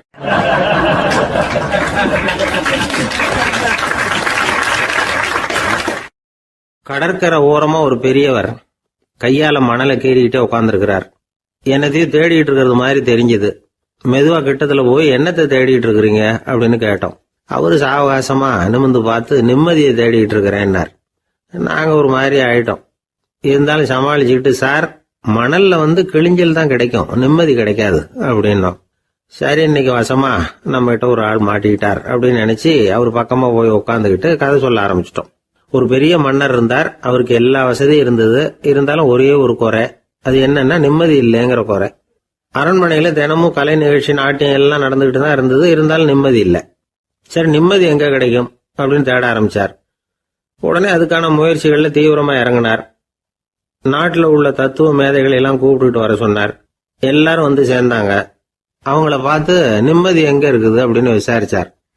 அவங்களுக்கு அது தெரிஞ்சா ஏன் இப்படி ராஜா முன்னாடி நின்றுட்டு இருக்க போறாங்க? ராஜாவோட கேள்விக்கு ஒவ்வொருத்தரும் ஒவ்வொரு மாதிரி விளக்கம் கொடுக்க ஆரம்பிச்சிட்டாங்க. எந்த பதிலும் ராஜாவுக்கு திருப்தி அளிக்கக்கூடிய அளவுக்கு இல்லை. சரி, போயிட்டு வாங்கன்னு சொல்லி அவங்கள எல்லாம் அனுப்பி வச்சுட்டார். ஒரு நாள் அவர் மாளிகையில உப்பரிகையில நின்றுட்டு இருக்கிறார். அந்த சமயத்துல தெருவுல ஒரு பிச்சைக்காரன் ரொம்ப உல்லாசமா பாட்டு பாடிக்கிட்டே போயிட்டு இருக்கிறான். குரல்ல ஒரு சந்தோஷம், நடையில ஒரு மிடுக்கு. அவங்கிட்ட கொஞ்சம் கூட கவலை இருக்கிறதா தெரியல. உடனே ராஜா அதை பார்த்தார். ஏவலாளிகளை கைதட்டி கூப்பிட்டார். உடனே ஓடி போய் அந்த பிச்சைக்காரனை இங்க அழைச்சிட்டு வாங்கன்னு உத்தரவு போட்டார். இவங்க உடனே ஓடி போய் அவனை கூப்பிட்டாங்க. அரண்மனைக்கு வாழ்ந்தாங்க. அவன் வரல. அரண்மனைக்குள்ள அடி எடுத்து வைக்க மாட்டேன்னு சொல்லிவிட்டான். ராஜா கிட்ட விஷயத்தை சொன்னாங்க. அவருக்கு ரொம்ப ஆச்சரியம், இப்படி ஒரு ஆள் இருக்கிறானா அப்படின்னு. சரி, அவன் என்னதான் சொல்றான் அப்படின்னு விசாரிச்சார். இவங்க மறுபடியும் தெருவுக்கு போய் கேட்டாங்க, என்ன பார்க்கணும்னா ராஜா விருப்பப்பட்டாருன்னா அவரை வேணும்னா இங்க வர சொல்லுங்க அப்படின்னு சொல்லிவிட்டான். அதை ராஜா கிட்ட சொன்னாங்க. அவருக்கு கோபம் வரல. இவ்வளவு சுதந்திர உணர்வோடு இருக்கிறவன் சாதாரண ஆளா இருக்க முடியாது அப்படின்னு நினைச்சார். உடனே கிடுகிடுன்னு இறங்கி தெருவுக்கு வந்தார். பிச்சைக்காரங்கிட்ட போனார். நீ கவலைப்படாம சந்தோஷமா பாடிக்கிட்டு போறியே, அது எப்படி முடியுது உன்னால அப்படின்னு கேட்டார். ஏன் அப்படி கேக்குறீங்கன்னா அவன், அதுக்கு இல்ல, எனக்கு அரண்மனையில எவ்வளவோ சுகபோகங்கள்லாம் இருக்கு, இருந்தாலும் நிம்மதி இல்ல. இது ஏன்னு எனக்கு தெரியல. இந்த தேசத்துல உள்ள அறிஞர்களை எல்லாம் கூப்பிட்டு கேட்டு பார்த்துட்டேன், அவங்களுக்கும் தெரியல. உன்னை கேட்டா தெரியும்னு நினைச்சேன், அதனாலதான் சந்திக்கிறதுக்கு ஆசைப்பட்டேன். ஆனா நீ வரமாட்டேன்னுட்டியே அப்படின்னார். பிச்சைக்காரன் கடகடன்னு சிரிக்க ஆரம்பிச்சுட்டான். மகிழ்ச்சிக்கும் உங்களுக்கும் தடையா இருக்கிறது இந்த மாளிகை தான். இதை விட்டுட்டு வெளியில வந்துட்டா நிம்மதி தேடிட்டு வந்துரும்னா. நான் அரசன், எனக்குன்னு கடமைகள் இருக்கு, அதையெல்லாம் விட்டுட்டு எப்படி வர முடியும்னார் ராஜா. ரெண்டும் ஒரே நேரத்துல கிடைக்கணுங்கிறது முடியாத காரியம். உங்க சுகபோகத்துக்கு விலையாதான் உங்க நிம்மதியை கொடுத்துக்கிட்டு இருக்கிறீங்க. என்ன பாருங்க, என்கிட்ட எதுவும் இல்லை, அதனால எதுவும் போயிடுமோங்கிற பயமும் இல்ல, நிம்மதியா இருக்கிறேன் அப்படின்னா அவன். ராஜா உடனே சந்தோஷப்பட்டு தன்னுடைய மேலங்கியை எடுத்து அவனுக்கு பரிசா கொடுத்தாராம். அவன் சிரிச்சுக்கிட்டே அதை வாங்க மாட்டேன்னு விட்டானான். இதை நீங்க எனக்கு கொடுக்கறதுனால எந்த பயனும் இல்லை, அதே நேரத்துல அதை வாங்கிட்டேன்னா அடுத்த வினாடியிலிருந்து அதை எப்படி காப்பாத்துறதுங்கிற கவலை எனக்கு சேர்ந்துரும். அப்புறம் தூக்கம் வராது, நிம்மதி போயிடும் அப்படின்னானா. சொல்லிவிட்டு அவன் பாட்டுக்கு சந்தோஷமா பாடிக்கிட்டே போயிட்டான். நிம்மதி எங்க இருக்குங்கிறதையும் ராஜா தெரிஞ்சுக்கிட்டார். அந்த இடத்துக்கு தன்னால போக முடியாதுங்கிறதையும் அவர் புரிஞ்சுக்கிட்டார். இப்படி இந்த கதைய அந்த கடற்கரையில மணலை கீறிக்கிட்டே உட்கார்ந்துருந்தார அந்த பெரியவர்கிட்ட சொல்லி முடிச்சோம். அவர் முகத்துல ஒரு தெளிவு தெரிஞ்சது. எங்களை நிமிர்ந்து பார்த்தார். ரொம்ப நன்றிங்க, இப்ப எனக்கு தெரிஞ்சு போச்சு, நிம்மதி வேணும்னா அதுக்கு என்ன பண்ணணும்னு இப்ப நல்லா புரிஞ்சுக்கிட்டேன் அப்படின்னார். என்ன புரிஞ்சுக்கிட்டீங்கன்னு கேட்டோம். இனிமே இந்த பக்கம் வந்தா உங்க கண்ணுல படாத இடமா பார்த்து உட்காரணும்னு புரிஞ்சுக்கிட்டேன் அப்படின்னார்.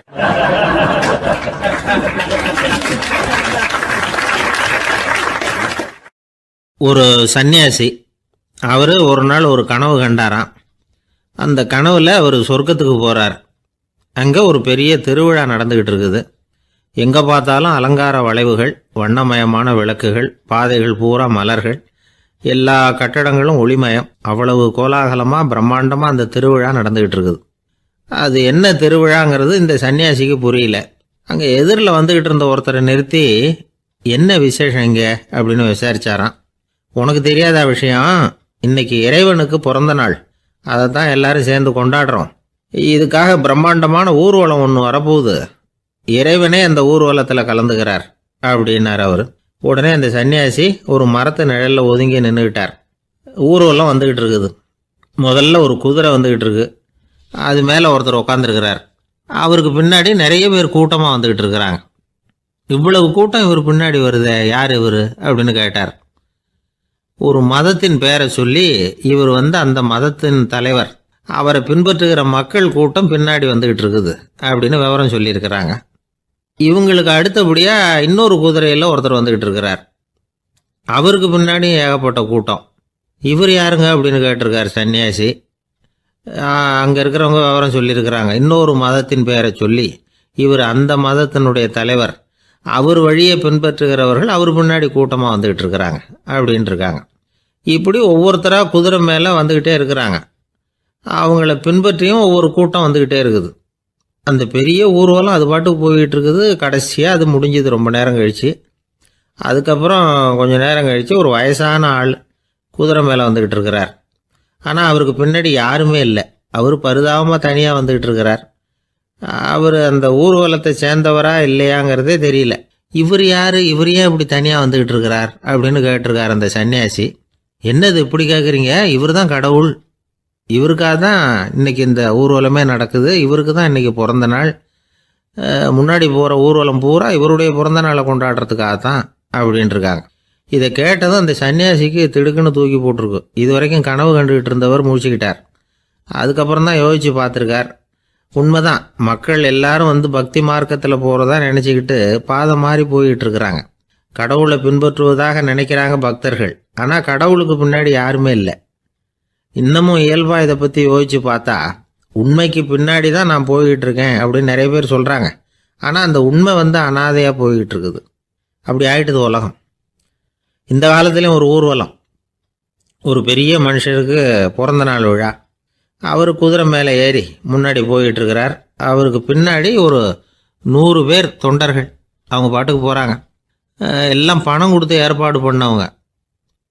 எல்லாம் பணம் வாங்கிட்டு முன்னாடி போயிட்டுருக்குறாங்க. கொஞ்சம் தூரம் நடந்ததும் கால் வலிக்க ஆரம்பிச்சுட்டுது. ஒவ்வொருத்தரும் அப்படியே ஒதுங்க ஆரம்பிச்சிட்டாங்க.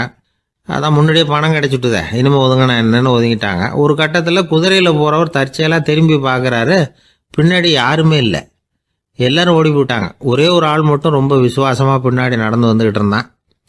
ஏன்ப்பா நீ மட்டும் வந்துக்கிட்டு இருக்கிறியே, நீ வீட்டுக்கு போகலையான்னு கேட்டிருக்காரு அவர். நீங்கள் அந்த குதிரையையும் அதுக்குள்ள வாடகை பணத்தையும் கொடுத்துட்டீங்கன்னா நானும் போயிடுவேன் அப்படின்னு நானும் இந்த ஆள்.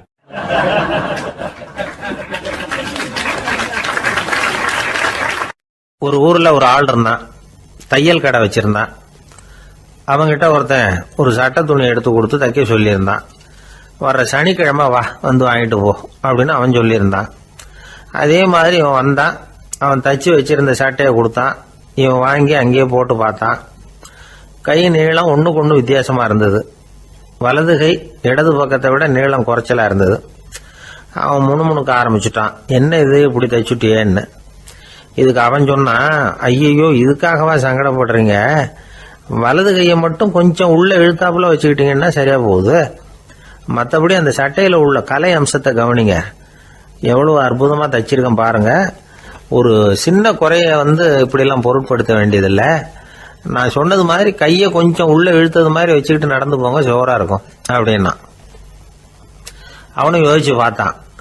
சரியான யோசனையாக தான் தோணுச்சு. கொஞ்சம் முயற்சி பண்ணி வலது கையை கொஞ்சம் உள்ள இழுத்து சட்டை சரியாக இருக்கிறது மாதிரி பண்ணிட்டான். இப்போ மறுபடியும் ஒரு பிரச்சனை. வலது கையை உள்ள இழுத்த மாதிரி அப்படியே வச்சுக்கிட்டதும் முதுகு பக்கம் கொஞ்சம் துணி தளர்த்தியாக தொங்குறது மாதிரி தெரிஞ்சுது. என்ன இது, முதுகு பக்கம் துணி குவிஞ்சுட்டுதே, தொங்குதே அப்படின்னா மறுபடியும், அடடா இதுக்காகவா கவலைப்படுறீங்க, உடம்பு அதுக்கு தகுந்த மாதிரி கொஞ்சம் வளைச்சிக்கிட்டா சரியா போடுது. இதுக்காக அந்த அழகான தையலை பிரித்து அதில் உள்ள கலை அம்சத்தை கெடுக்கிறதுக்கு என் மனசு இடம் தரல. எவ்வளவுக்கு தளர்த்தியா இருக்கோ அவ்வளவுக்கு கொஞ்சம் உடம்ப வளைச்சி அப்படி குனிஞ்சது மாதிரி போங்க போதும் அப்படின்னா. அதுவும் நல்ல யோசனையாக தான் பட்டுது இவனுக்கு. சரின்னு சொல்லிவிட்டு புறப்பட்டான். தெருவில் இறங்கினான். கையை கொஞ்சம் உள்ள இழுத்தான்.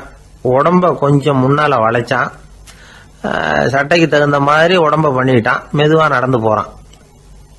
இப்போ எதிரில் இன்னொருத்தன் வரான். இவனை பார்க்குறான். இவன் போட்டிருக்கிற சட்டையை பார்க்குறான். ஆஹா அற்புதம்ங்கிறான். சும்மா சொல்லக்கூடாது, ரொம்ப நல்லா இருக்குது நிச்சயமா. இது இந்த ஊர் மேல தெருவில் இருக்கிற ஒருத்தன் இருக்கானே, அவன் தைச்சதா தான் இருக்கணும் அப்படின்னா. இதை கேட்டதும் அவனுக்கு ஆச்சரியம். எப்படி அவ்வளவு கரெக்டாக கண்டுபிடிச்சிங்க அப்படின்னு கேட்டிருக்கான். இதுக்கு அந்த வழிபோக்கன்னு சொன்னானா, அவன் ரொம்ப கெட்டிக்காரன். உங்களை மாதிரி உடம்பும் கையும் வளைஞ்சு போன ஒரு ஆசாமிக்கு அவனை தவிர வேற யாராலேயும் இவ்வளவு பொருத்தமான ஒரு சட்டையை தைக்க முடியாது அப்படின்னானா. பாருங்க, அவனுக்காக இவன் அனுசரிக்க போய் இவனோட நிலைமை எப்படி ஆயிடுது பாருங்க. இதே மாதிரி தான் சில சடங்குகளும் சம்பிரதாயங்களும் நம்மளை கோமாளி ஆக்கி விட்டுரும். எதுவா இருந்தாலும் அதுல அறிவுபூர்வமான அணுகுமுறை அவசியம். ஒரு நர்ஸ் அவசரமா ஓடி டாக்டர் கிட்ட சொல்லிச்சான், டாக்டர் ஒரு தப்பு நடந்து போச்சு, 10ஆம் நம்பர் பெட்ல இருக்கிற பேஷண்ட்டுக்கு காலில் ஆபரேஷன் பண்றதுக்கு பதிலாக கையில் ஆபரேஷன் பண்ணி விட்டீங்க. கை ஆபரேஷன் பண்ணிக்க வேண்டிய ஆள் 7ஆம் நம்பர் பெட்ல இருக்கார் அப்படின்னு தான். அதுக்கு ஒரு பதட்டப்படாம சொன்னாராம், பரவாயில்ல இவரை தூக்கி 7ஆம் நம்பர் பெட்ல போட்டுரு அப்படின்னாராம்.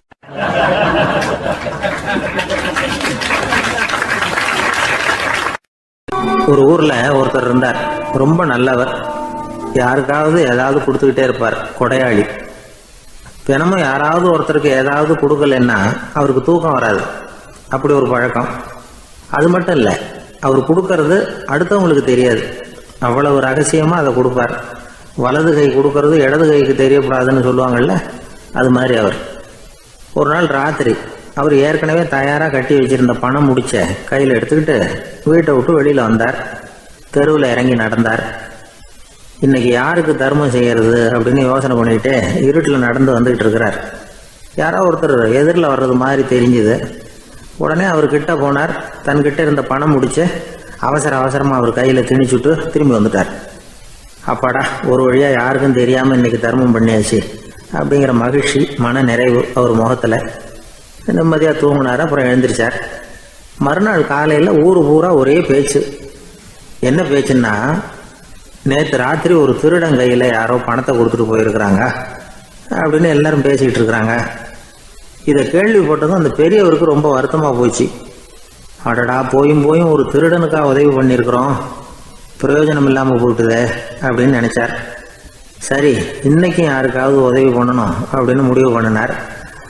ராத்திரி நேரம் வந்தது. இவர் வழக்கம் போல தெருவில் இறங்கி நடந்தார். கையில் பணம் முடிச்சு. எதிரில் ஒரு பெண் உருவம் மங்கலா தெரிஞ்சது. இவர் உடனே அந்த பெண்கிட்ட பணத்தை கொடுத்துட்டு திருப்தியாக திரும்பி வந்துட்டார். மறுநாள் காலையில் ஊர் பூரா என்ன பேசிக்கிட்டாங்க தெரியுமா? நேற்று ராத்திரி நெறி தவறி நடக்கிற ஒரு பெண்ணின் கையில் யாரோ பணத்தை வச்சுட்டு போயிருக்கிறாங்க அப்படின்னு எல்லாரும் பேசிக்கிறாங்க. அடடா, இன்னைக்கும் தவறுதலாக நடந்து போச்சு அப்படின்னு ஒரு வருத்தப்பட்டார். இருக்கட்டும், இன்னைக்கும் ஏதாவது தர்மம் பண்ணுவோம் அப்படின்னு நினச்சிக்கிட்டாரு. 3வது நாள் ராத்திரியும் புறப்பட்டார். இப்பவும் எதிரில் ஒருத்தர் வந்தார். இவர் பணத்தை கொடுத்தார், திரும்பி வந்துட்டார். மறுநாள் மக்கள் என்ன பேசிக்கிட்டாங்கன்னா, நேற்று ராத்திரி ஒரு செல்வந்தர் கையில் யாரோ பணத்தை கொடுத்துட்டு போயிருக்கிறாங்க அப்படின்னு பேசிக்கிட்டாங்களாம். அவருக்கு ரொம்ப வருத்தமாக போட்டுது. என்ன இது, தினம் இப்படி ஆகிக்கிட்டு இருக்குதே அப்படின்னு நினச்சிக்கிட்டே படுத்து தூங்கினார். அன்னைக்கு ராத்திரி ஒரு கனவு. அந்த கனவுல இறைவன் வந்து சொன்னாராம், இதை பாருப்பா, நீ கொடுத்த தர்மம் வீணா போயிடல. உன்கிட்ட பணம் வாங்கின அந்த திருடன் திருந்திட்டான், அந்த பொண்ணும் திருந்திட்டா, அந்த செல்வந்தனும் கொடையாளி ஆயிட்டான், எல்லாருக்கும் உதவி பண்ண ஆரம்பிச்சுட்டான் அப்படின்னு சொன்னாராம். இந்த கதையை சொன்னவர் யாருன்னா நபிகள் நாயகம். இதுல உள்ள கருத்து என்னன்னா, நல்ல மனசோட தர்மம் பண்ணுனா அது வீணா போறதில்லை. இன்னொரு கருத்து, தர்மம் வந்து தன்னை மட்டுமல்ல அடுத்தவங்களையும் தீமையிலிருந்து காப்பாற்றும். இதுதான் நாம புரிஞ்சுக்க வேண்டியது. இந்த காலத்திலையும் இது மாதிரி சில சம்பவங்கள் நடக்கிறது உண்டு. ஒரு பெரியவர் இருட்டில் நடந்து வந்துகிட்டு இருந்தாரு. எதிரில் வந்த ஒருத்தன் வலுக்கட்டாயமா இவர் கையை பிடிச்சி ஒரு பண முடிப்பை கொடுத்து வச்சுக்க சொல்லிவிட்டு விலகி போயிட்டான். பெரியவருக்கு ஆச்சரியம், இந்த காலத்திலையும் இப்படி வலது கை கொடுக்கறது இடது கைக்கு தெரியக்கூடாதுன்னு நினைக்கிற கொடையாளிகள் உண்டு போல இருக்கு அப்படின்னு யோசனை பண்ணிக்கிட்டே நடந்தார். கொஞ்சம் தூரம் போயிருப்பாரு. அதுக்குள்ள அதே ஆள் திரும்பி வந்தான். கொடுத்த பண முடிப்பை திருப்பி கொடுங்க அப்படின்னு கேட்டு வாங்கிட்டான். இவருக்கு ஒன்றும் புரியல. ஏன் இப்படி பண்றேன்னார்.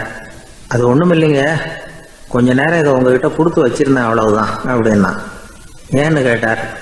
என்னை பின்னாடி போலீஸ் தேடிக்கிட்டு வந்துகிட்டு இருக்குது, அதுதான் அப்படி பண்ணேன், இப்போ போயிட்டுது, இனிமே ஒன்றும் பயம் இல்லை அப்படின்னு சொல்லிவிட்டு அவன் பாட்டுக்கு நடந்து போறான்.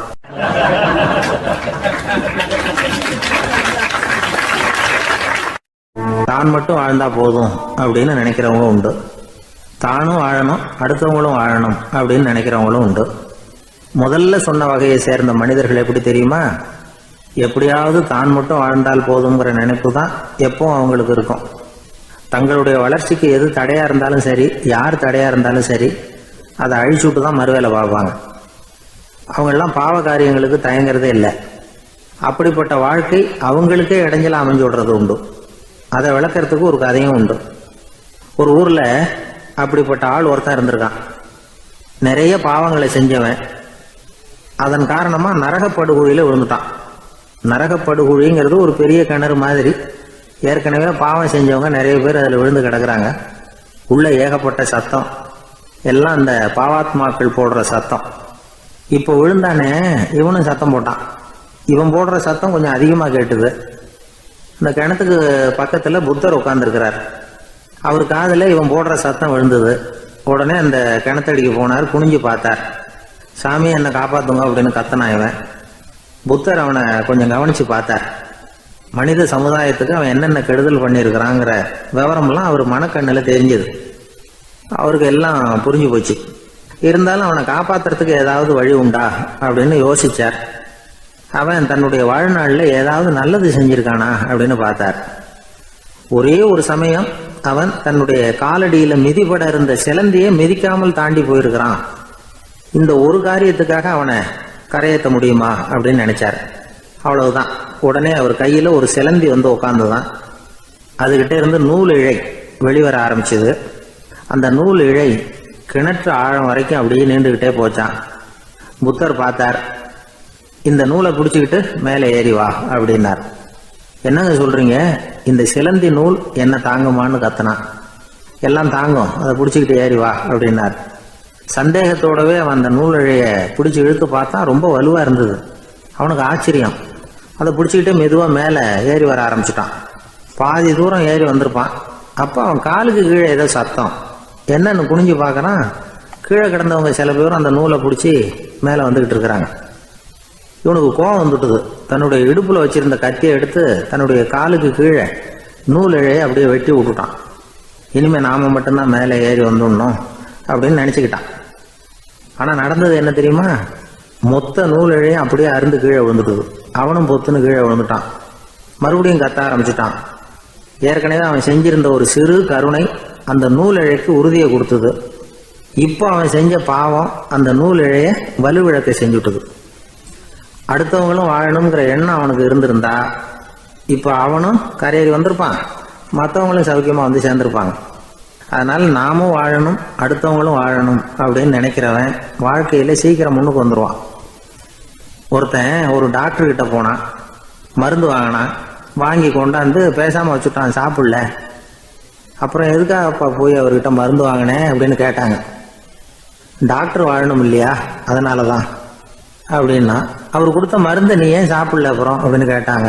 நான் வாழணும் இல்லையா, அதுக்காக தான் அப்படின்னா.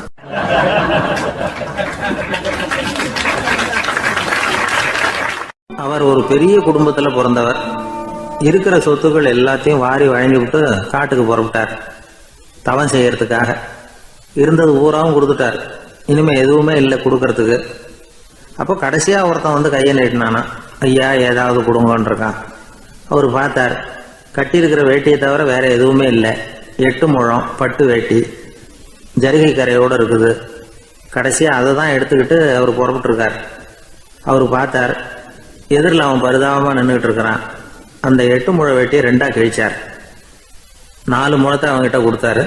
மீதி 4 முழத்தை தன்னுடைய இடுப்புல கட்டிட்டு அவர் காட்டுக்கு போயிட்டார். இவன் என்ன பண்ணான் தெரியுமா? கையில கிடைச்ச 4 முழத்தை எடுத்துக்கிட்டு கடை வீதிக்கு போனான். பழைய பட்டு வேட்டி ஜருகை இதெல்லாம் விலைக்கு வாங்குற வணிகர் ஒருத்தர் இருக்கார். அவர்கிட்ட போனான். இதை விலைக்கு எடுத்துக்கிறீங்களா அப்படின்னு கேட்டிருக்கான். அவர் வாங்கி பார்த்துருக்கார். ஆஹா, இது ரொம்ப அருமையான வேட்டி, விலை உயர்ந்த ஜருகை, இது ஏது உனக்கு அப்படின்னு கேட்டாரான். அவன் நடந்தது சொல்லியிருக்கான். அப்படின்னா ஒன்று செய்ய, இந்த வேட்டியோட இன்னொரு பாதியையும் மெதுவாக வாங்கிட்டு வந்துரு, உனக்கு நிறைய பணம் தர்றேன் அப்படின்னாரான் அந்த வணிகர். இவன் கொஞ்சம் யோசனை பண்ணி பார்த்தான். கொஞ்சம் இருங்க, வந்துடுறேன் அப்படின்னு சொல்லிவிட்டு நேராக காட்டுக்கு போனான். அவர் எங்கே இருக்காருன்னு தேடி கண்டுபிடிச்சான். அவர் ஒரு இடத்துல தவக்கோலத்தில் இருக்கிறார்.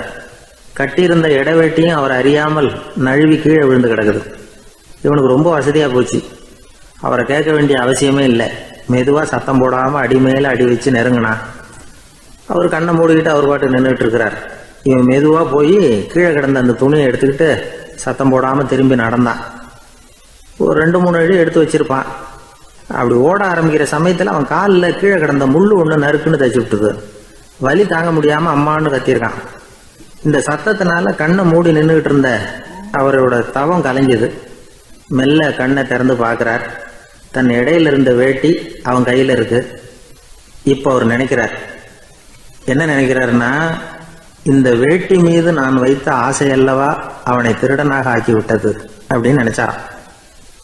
இந்த வேட்டி மேல நாம வச்ச ஆசை அவனை திருடும்படி ஆக்கி விட்டதே அப்படின்னு நினைச்சாராம்.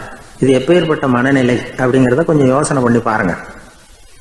தான் ஒரு பொருள் மேல வச்ச பற்று இன்னொரு மனிதன் திருடனாக ஆகிறதுக்கு காரணம் ஆயிட்டுதேன்னு நினைக்கிறார்.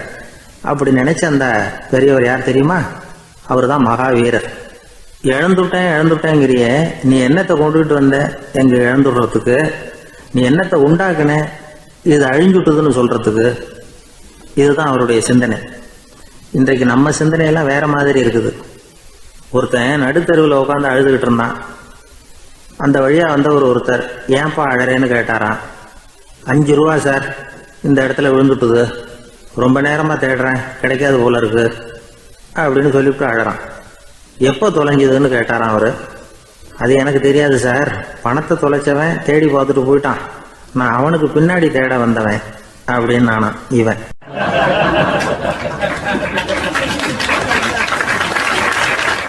ஒரு ஊரில் ஒரு ஆள் இருந்தான். அவன் ஒரு நாள் கோயிலுக்கு போனான்.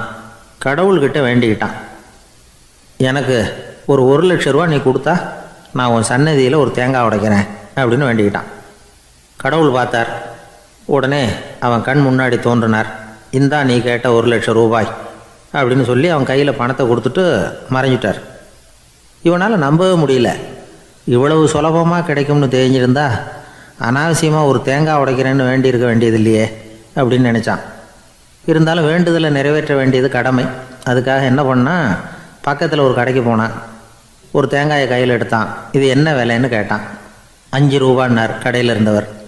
அதிகமாக இருக்குதே விலைன்னா. அப்படின்னா ஒன்று செய்யுங்க, அடுத்த ஊருக்கு போங்க, அங்கே தென்னந்தோப்பு அதிகம், அதனால் அங்கே இதை விட குறைஞ்ச விலைக்கு கிடைக்கும் அப்படின்னார். சரின்னு அடுத்த ஊருக்கு கிளம்புனான். அங்கே போய் விசாரித்தான். ஒரு தேங்காய் 3 ரூபாய் விலைன்னாங்க. இதுவும் அதிகமாக தெரியுதேன்னா. அப்படின்னா ஒன்று செய்ய, அதுவும் அந்த ஆற்று ஓரமாக ஒரு தென்னை மரம் இருக்குது பார், அதில் நீயே ஏறி பறிச்சுக்கோ, ஒரு தேங்காய்க்கு 1 ரூபா கொடுத்தா போதும் அப்படின்னார் அந்த தோப்புக்கு சொந்தக்காரரு. இவனுக்கு மரம் ஏற தெரியாது. இருந்தாலும் ஆசை யாரை விட்டுது, விலை சல்லிசாக இருக்குதே. ஆற்று ஓரம் போனால் தட்டு தடுமாறி அந்த மரத்தில் ஏறினா அந்த தென்னை மரம் வளைஞ்சி ஆற்று பக்கம் போய் அப்புறம் நிமிர்ந்து இருந்தது. அதாவது மரத்தின் உச்சி சரியாக ஆற்றுக்கு நடுவில் இருந்தது. ஆற்றுல வெள்ளம் கரைபுரண்டு ஓடிக்கிட்டு இருக்கு. இவன் கடவுள் கொடுத்த 1,00,000 ரூபாயை மடியில் வச்சு இறுக்கி கட்டிக்கிட்டான். உச்சிக்கு போய் காய் பறிக்கிற சமயத்தில் காற்றும் மழையும் பலமாக கலந்து அடிக்க ஆரம்பிச்சுட்டுது. கால் வழுக்கி விட்டுட்டுது. இவன் சடார்னு ஒரு தென்னை மட்டையை பிடிச்சிக்கிட்டு தொங்க ஆரம்பிச்சிட்டான். கீழே பயங்கரமான வெள்ளம், மடியில் 1,00,000 ரூபா பணம், என்ன செய்கிறதுன்னு தவிக்கிறான். இந்த சமயம் கரையில் ஒரு யானை பாகன் யானையை குளிப்பாட்டிக்கிட்டு இருக்கிறான். அது அவன் கண்ணில் பட்டது. ஐயா ஒரு உதவின்னு கத்துனான். அவன் என்ன செய்யணும்னு கேட்டான். உன் யானையை மெதுவாக இங்கே அழைச்சிட்டு வா, எனக்கு நேராக கீழே நிறுத்து, என் காலை பிடிச்சி மெதுவாக கீழே இறக்கி விட்டுரு, என் மடியில் இருக்கிற பணத்தில் உனக்கு 10,000 ரூபா தரேன் அப்படின்னா. அவன் பார்த்தான். காலை கையை பிடிச்சா கூட எவனும் இந்த காலத்தில் 10 ரூபாய்க்கு மேலே தரமாட்டேங்கிறான். இவன் காலை பிடிச்சா 10,000 தர்றேங்கிறான் அப்படின்னு யோசனை பண்ணான். உடனே யானையை கொண்டுட்டு போனான். அவனுக்கு நேராக கீழே நிறுத்தினான். அவன் காலை பிடிச்சான். அவ்வளவுதான். அந்த நேரம் பார்த்து யானை மெதுவாக நடந்து அப்பால் போட்டுது. இப்போ யானை பாகன் அவன் காலை கெட்டியாக பிடிச்சிக்கிட்டு தொங்குறான். பரிதாபமாக மேலே பார்க்குறான். அவன் மட்டையை பிடிச்சிக்கிட்டு தொங்குறான். இப்போ யானை பாகன் சொல்கிறான், தம்பி மட்டையை விட்டுறாத, கெட்டியாக பிடிச்சிக்கோ, நான் உனக்கு 10,000 ரூபா தரேன், இதோ மடியில் தான் வச்சுருக்கேன்னா. மேலே தொங்குறவனுக்கு இந்த நிலைமையிலேயும் ஒரு சந்தோஷம், மேற்கொண்டு ஒரு 10,000 ரூபா நமக்கு கிடைக்கும் போல இருக்கே அப்படின்னு. இந்த சமயத்தில் ஒருத்தன் ஒட்டகத்தை ஓட்டிகிட்டு வந்தான் அந்த பக்கமாக குளிப்பாட்டுறதுக்கு. யானை பாகம் பார்த்துட்டான். ஐயா ஒட்டகக்காரரே, அதை இங்கே கொண்டுகிட்டு வா, எங்கள் காலை பிடிச்சி பத்திரமா இறக்கி விடு, நாங்கள் பணம் கொடுக்குறோம்னா. அவனும் பணத்துக்கு ஆசைப்பட்டு வந்தான். அவன் காலை பிடிக்கிற சமயம் ஒட்டகமும் நழுவி போட்டுது. இப்போ 3 பேருமே வரிசையாக தொங்குறாங்க. ஒட்டகக்காரன் கத்துறான், தம்பி மட்டையை விட்டுறாத, கெட்டியாக பிடிச்சிக்கோ, நான் என் மடியில் இருக்கிற 5,000 உனக்கு தந்துடுறேன்னா. மேலே தொங்குறவனுக்கு இன்னமும் சந்தோஷம், இவனும் பணம் தர்றேங்கிறான் அப்படின்னா இன்றைக்கி நமக்கு மொத்த பண வரவு எவ்வளவு அப்படின்னு ஒவ்வொன்றா கூட்டி பார்க்க ஆரம்பித்தான். மனக்கணக்கு சரியாக வரல. அதனால் அப்படியே விரலை விட்டு எண்ண ஆரம்பித்தான். அவ்வளவுதான். மட்டையை விட்டுட்டு கை நழுவி வந்துட்டுது. 3 பேரும் பொத்துன்னு ஆற்றுல விழுந்தாங்க. படாத பாடுபட்டு தட்டு தடுமாறி கரைக்கு வந்து சேர்ந்தாங்க. 3 பேர் மடியில் இருந்த பணமும் ஆற்றோட போட்டுது. பேராசை பெருநஷ்டம் அப்படின்னு ஒரு பழமொழி இருக்குல்ல, அதை விளக்கறதுக்காக சொல்லப்பட்ட கதை இது. இந்த காலத்தில் ஒருத்தர் ஒரு நீச்சல் குளத்தில் நீச்சல் அடிச்சுக்கிட்டு இருக்கிறார். காவலுக்கு இருந்தவர் அதை கவனிச்சுட்டார். கரையிலேருந்து சத்தம் போட்டாராம், இதோ பாருங்கள், இங்கே ராத்திரி 8 மணிக்கு மேலே நீச்சல் அடிக்கிறது சட்டப்படி குற்றம், அதுக்கு அனுமதி கிடையாது, தெரியாதா உங்களுக்கு அப்படின்னாராம். இதுக்கு அவர், ஐயையோ நான் நீச்சல் அடிக்க வந்தவன் இல்லைங்க, சும்மா சுற்றி பார்க்க வந்தவன், தடுமாறி குளத்தில் விழுந்துட்டேன், நீச்சல் தெரியாது, அதனால் தத்தளிச்சுக்கிட்டு இருக்கிறேன் அப்படின்னு கத்துனாராம். கரையில் இருந்தவர் பார்த்தார். ஓ அப்படின்னா சரி, அதுக்கு ஒன்றும் தடை இல்லை அப்படின்னு சொல்லிவிட்டு அவர் பாட்டுக்கு நடந்து போயிட்டாராம்.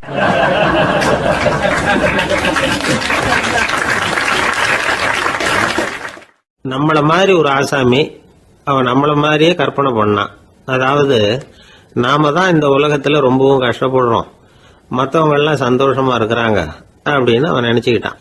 அவன் ஒரு நாள் கடவுளை வேண்டிக்கிட்டானா, சுவாமி இந்த உலகத்தில் எவ்வளவோ பேர் இருக்கிறாங்க, ஒவ்வொருத்தருக்கும் ஒவ்வொரு விதமான கஷ்டம் இருக்கலாம், ஒத்துக்கிறேன், இருந்தாலும் எனக்கு அது கொஞ்சம் அதிகமாக இருக்கிறது மாதிரி தெரியுது, அதனால நீங்க எனக்காக ஒரு சின்ன உதவி செஞ்சா போதும்.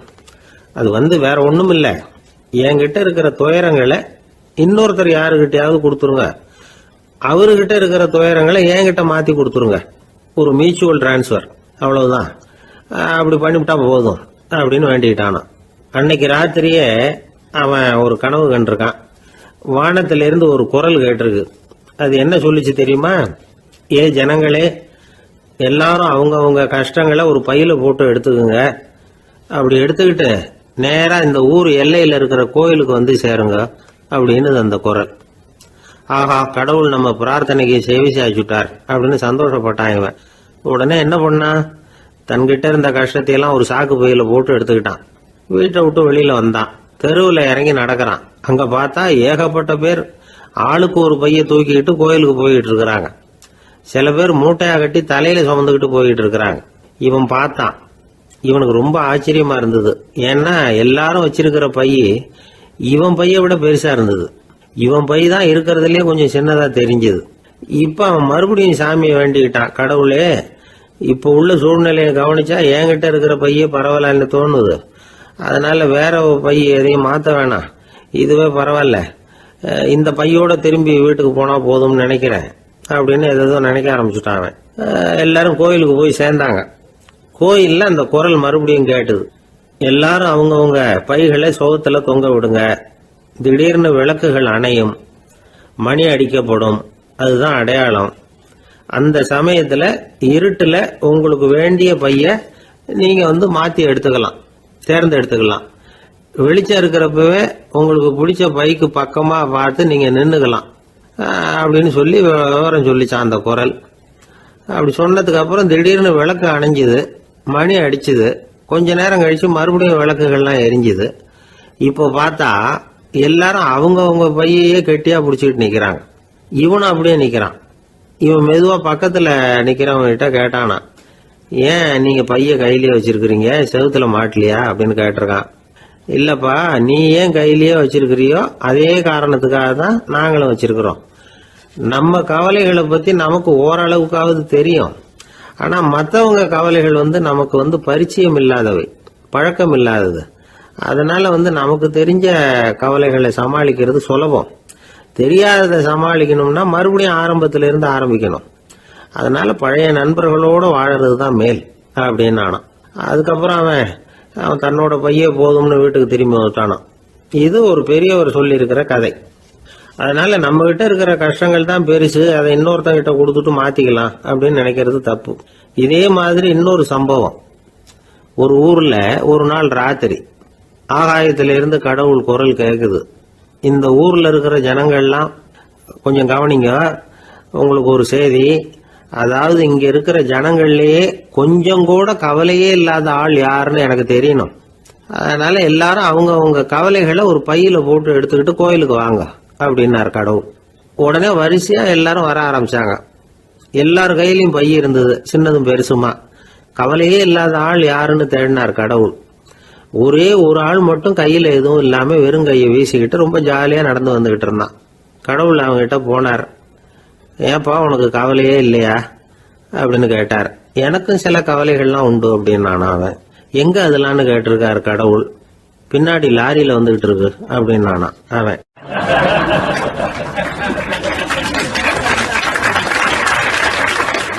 அசோக மன்னர் வந்துகிட்டு இருக்கார். அவருடைய ஆலோசகர்கள் எல்லாம் பக்கத்துல வந்துகிட்டு இருக்கிறாங்க. அந்த சமயத்துல எதிரில் ஒரு புத்த பிக்ஷு வர்றார். அசோகர் பாக்குறார். ஓடி போய் அவர் காலில் விழுந்து வணங்குறார். அசோக மன்னரின் தலை அந்த புத்த துறவியின் பாதத்துல பட்டுக்கிட்டு இருக்கு. பக்கத்துல நின்றுகிட்டு இருந்த அமைச்சருக்கு இது ரொம்ப சங்கடமா போச்சு. ரொம்ப வருத்தப்பட்டார்.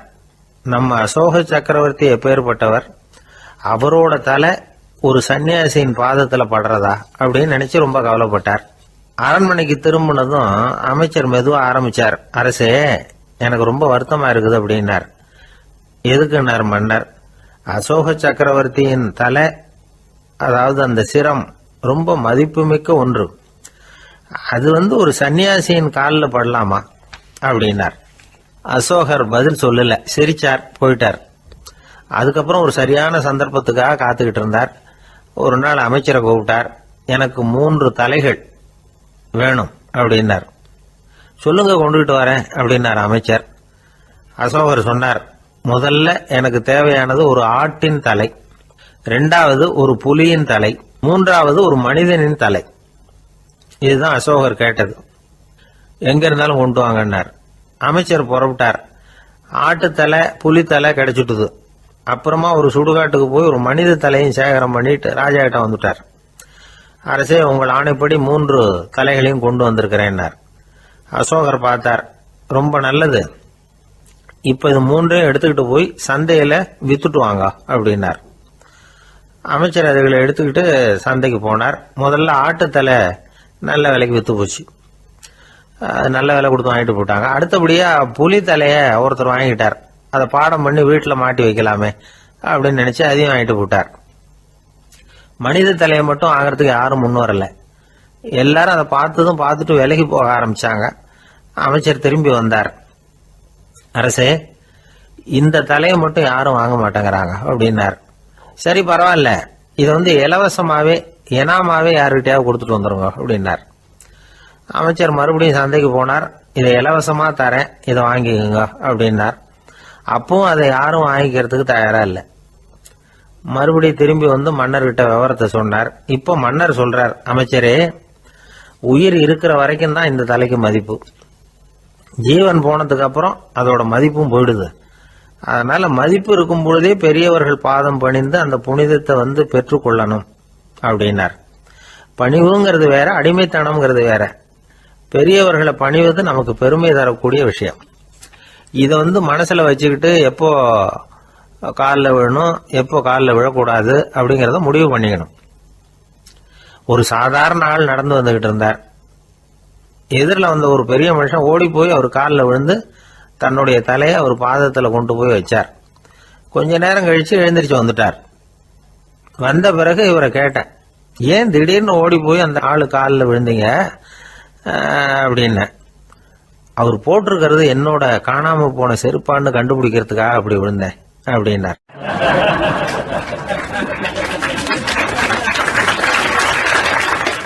ஒரு காட்டுல ஒரு நரி இருந்தது.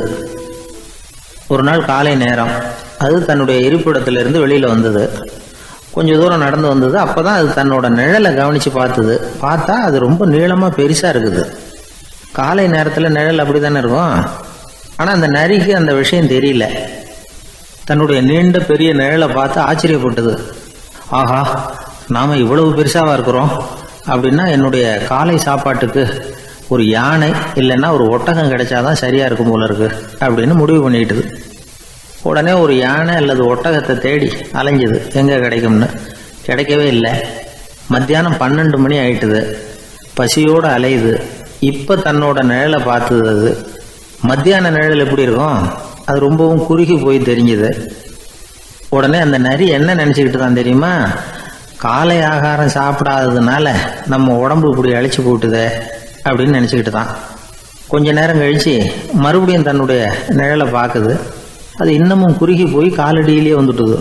அதுக்கு பயமா போயிடுது. ஐயோ, இன்னும் கொஞ்ச நேரத்துல நாம இறந்துருவோம் போல இருக்க. இப்ப என்ன செய்யறது? இந்த சமயத்துல ஒரு எறும்பு கிடைச்சா கூட போதும், அதை நம்ம காலை ஆகாரமா நினைச்சு சாப்பிட்டுள்ளாமே அப்படின்னு நினைச்சுதான். நம்முடைய நிழல் கூட நம்மள மாதிரியே தான் அடிக்கடி மாறிக்கிட்டே தான் இருக்குது. அது எப்பவும் ஒரே மாதிரி இருக்கிறது இல்ல. மனிதனுக்கு ஏற்படுகிற தன்முனைப்பு இருக்கு பாருங்க, ஈகோ, அது கூட ஒரு நிழல் மாதிரி தானா.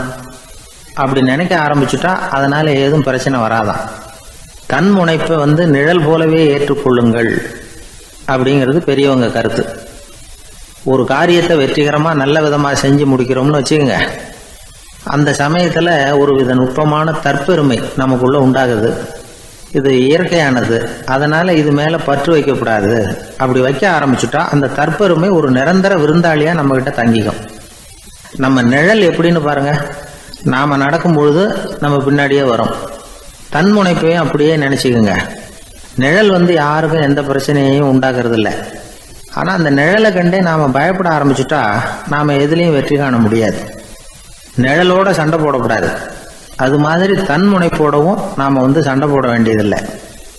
இல்லாத ஒன்றோடு சண்டை போடுறது எப்படின்னா அது இருட்டோட சண்டை போடுறது மாதிரி. நாம் நிழல் கிடையாது, நம்மகிட்ட இருக்கிற தன்முனைப்பு ஒரு நிழல். நம்ம நிழலையும் நமக்கு சமமாக பார்க்குறோம் பாருங்க, அங்கே தான் சிக்கலே ஆரம்பம். இப்போ நாம் நடந்து போய்கிட்டு இருக்கிறோம், நம்ம நிழல் தரையில் விழுது. யாரோ ஒருத்தர் நம்ம நிழல் மேலே காலை வச்சு நடந்து போகிறார். உடனே அவர்கிட்ட சண்டைக்கா போகிறோம், ஏண்டா என் நிழலை மிதிச்ச அப்படின்னு. நமக்கு தெரியும் அது நிழல் தாங்கிறது. அவர் உங்கள் மேலே நடக்கலை, உங்களுடைய நிழல் மேலே தான் நடக்கிறார். அது மாதிரி உங்கள் தன்முனைப்பின் மேலே யாராவது நடந்தா உங்களை அவமானப்படுத்துறதா நினைக்கிறீங்க. காரணம், நாமளும் நம்ம தன்முனைப்பும் ஒன்றுங்கிற நினைப்பு தான் காரணம், மற்றபடி வேற ஒன்றும் கிடையாது. நம்ம நிழல் மேலே நடக்கிறவர் நம்மளை காயப்படுத்துறதில்லை. தன்முனைப்பை வேண்டாத ஒன்றாவும் பார்க்க வேண்டியதில்லை. அது இயற்கை. நிழலை உங்கள் முன்னாடி வைக்க வேணாம், அது உங்கள் பின்னாடியே இருக்கட்டும். நிழலின் நிழலாகி விடாதீர்கள், நீங்கள் நீங்களாகவே இருங்கள். இதுதான் சான்றோர் சிந்தனை. ஒரு பேருந்துல ஒரே நெரிசல். ஒருத்தர் பக்கத்தில் நின்றுகிட்டு இருந்தவர்கிட்ட ரொம்ப பணிவாக விசாரிச்சார், ஏன் சார் நீங்கள் ஏதாவது பெரிய உத்தியோகத்தில் இருக்கிறீங்களா அப்படின்னார். அப்படிலாம் ஒன்றும் இல்லைங்கன்னார் அவர். அப்படின்னா வேற ஏதாவது அரசியலில் பெரிய பதவியில் இருக்கிறீங்களா அப்படின்னு கேட்டார். அதுவும் இல்லைங்கன்னார். சரி, பணமாவது அதிகமாக வச்சுருக்கீங்களா அப்படின்னு கேட்டார். அப்படிலாம் ஒன்றும் கிடையாது சார்னார் அவர். அப்புறம் எதுக்குடா என் காலை மிதிச்சுக்கிட்டு இருக்கிற, எடுறா காலை அப்படின்னாராம் இவர்.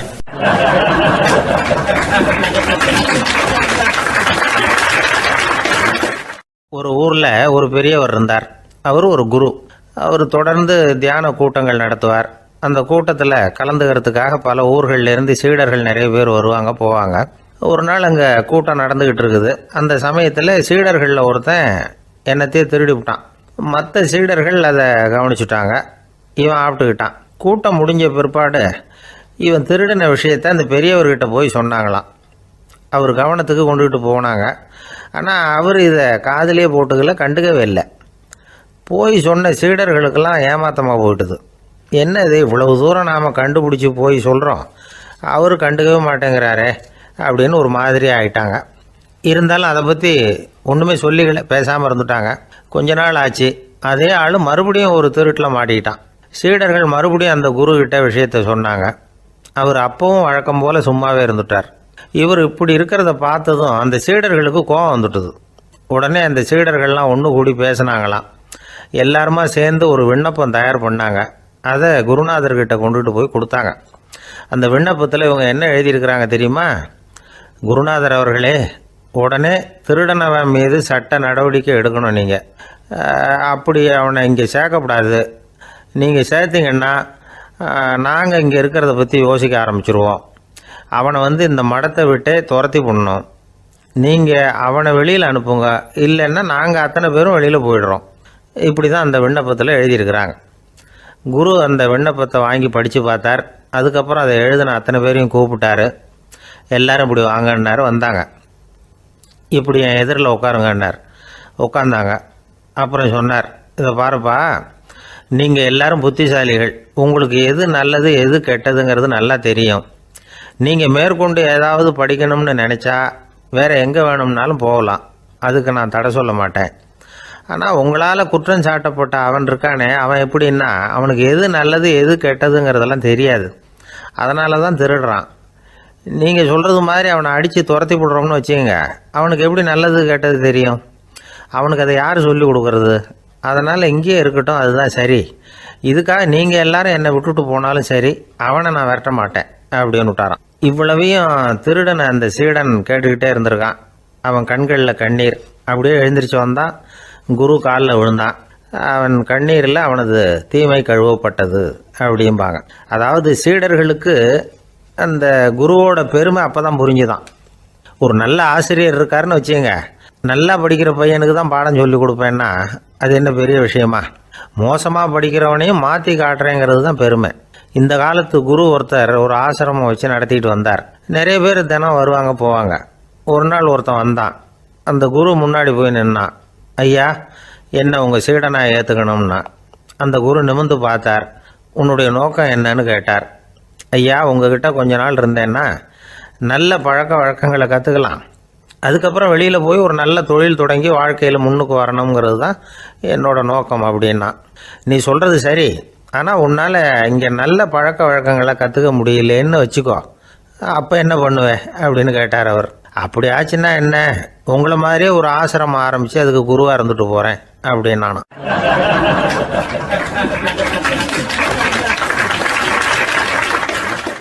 ஒரு ஆள் இருந்தார். அவர் தன்னை ஒரு குருன்னு சொல்லிக்கிட்டார். மௌன குரு, வாயே திறக்கிறதில்ல. அவருக்கு 2 சீடர்கள் உண்டு. இவங்க தான் வர்றவங்க கிட்ட பேசுவாங்க, விளக்கம் கொடுப்பாங்க. ஒரு நாள் இந்த சீடர்கள் 2 பேரும் எங்கேயோ வெளியில் போயிட்டாங்க. அந்த நேரம் பார்த்து ஒருத்தர் அங்கே வந்தார். குருக்கிட்ட போனார். குருவே, புத்தர்னா என்னன்னு கேட்டார். குருவுக்கு ஒன்றும் புரியல. அவர் உண்மையான குருவாக இருந்தாவில் புரியும். அவர் திருன்னு முழிக்க ஆரம்பிச்சிட்டார். இந்த நேரம் பார்த்து இந்த சீடர்களும் எங்கேயோ போயிட்டாங்களே, என்ன பண்ணுறது, உதவிக்கு யாராவது கிடைக்க மாட்டாங்களா அப்படின்னு அப்படியே சுற்றி பார்க்குறார். அங்கங்கே பார்க்குறார். வந்தவர் இதை கவனித்தார்.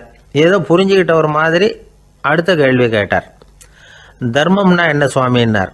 குருவுக்கு ரொம்ப சங்கடமாக போச்சு. நம்ம நிலைமை இப்படி ஆகிட்டுதே, இக்கட்டில் மாட்டிக்கிட்டோமே அப்படின்னு நினச்சபடியே விட்டத்தை பார்த்தார். அப்புறம் குனிஞ்சு தரையை பார்த்தார். அப்படியே உட்காந்துக்கிட்டார். வந்தவர் உடனே அடுத்த கேள்விக்கு போயிட்டார். தியானம்னா என்ன சுவாமின்னார். பாவம் என்ன பண்ணுவார் அந்த குரு, பேசாமல் கண்ணை கெட்டியாக மூடிக்கிட்டார். இது ஏதடா வம்பா போச்சுன்னு. இவர் இப்படி பண்ணால் கூட வந்தவர் சளைக்கலை. இன்னொரு கேள்வியும் கேட்டார். ஆசீர்வாதம்னா என்ன அப்படின்னார். இவர் பார்த்தார். இப்படியே போனால் இவர் கேள்வி கேட்குறத நிறுத்த மாட்டார் அப்படின்னு நினச்சிக்கிட்டு எனக்கு ஒன்றுமே தெரியாதுங்கிற பாவனையில் 2 கையையும் விரித்து காட்டினார். வந்தவர் முகத்தில் மகிழ்ச்சி, மன நிறைவு, ஏதோ எல்லாம் புரிஞ்சுக்கிட்ட ஒரு மாதிரி அங்கேருந்து புறப்பட்டு போனார். வழியில் அந்த குருவோட சீடர்கள் 2 பேரையும் சந்தித்தார். உங்கள் குருவை தான் பார்த்துட்டு வரேன்னார் இவர். என்ன நடந்ததுன்னு கேட்டாங்க. இவர் விவரமாக சொல்கிறார். உங்கள் குரு எவ்வளவு பெரிய ஞானி தெரியுமா? புத்தர்னா என்னன்னு கேட்டேன். அதுக்கு அவர் அப்படியும் இப்படியும் பார்த்தார். அதுக்கு என்ன அர்த்தம் தெரியுமா? மக்கள் புத்தரை அங்கேயும் இங்கேயும் தேடுறாங்க. உண்மையில் அவர் அங்கேயும் இங்கேயும் தேடி கண்டுபிடிக்க முடியாது அப்படிங்கிறத அவர் செய்கை மூலம் உணர்த்தினார். அதுக்கப்புறம் தர்மம்னா என்னன்னு கேட்டேன். அவர் மேலேயும் கீழையும் பார்த்து தர்மம் சமமானது, அதில் உயர்வு தாழ்வு இல்லைங்கிறத உணர்த்தினார்.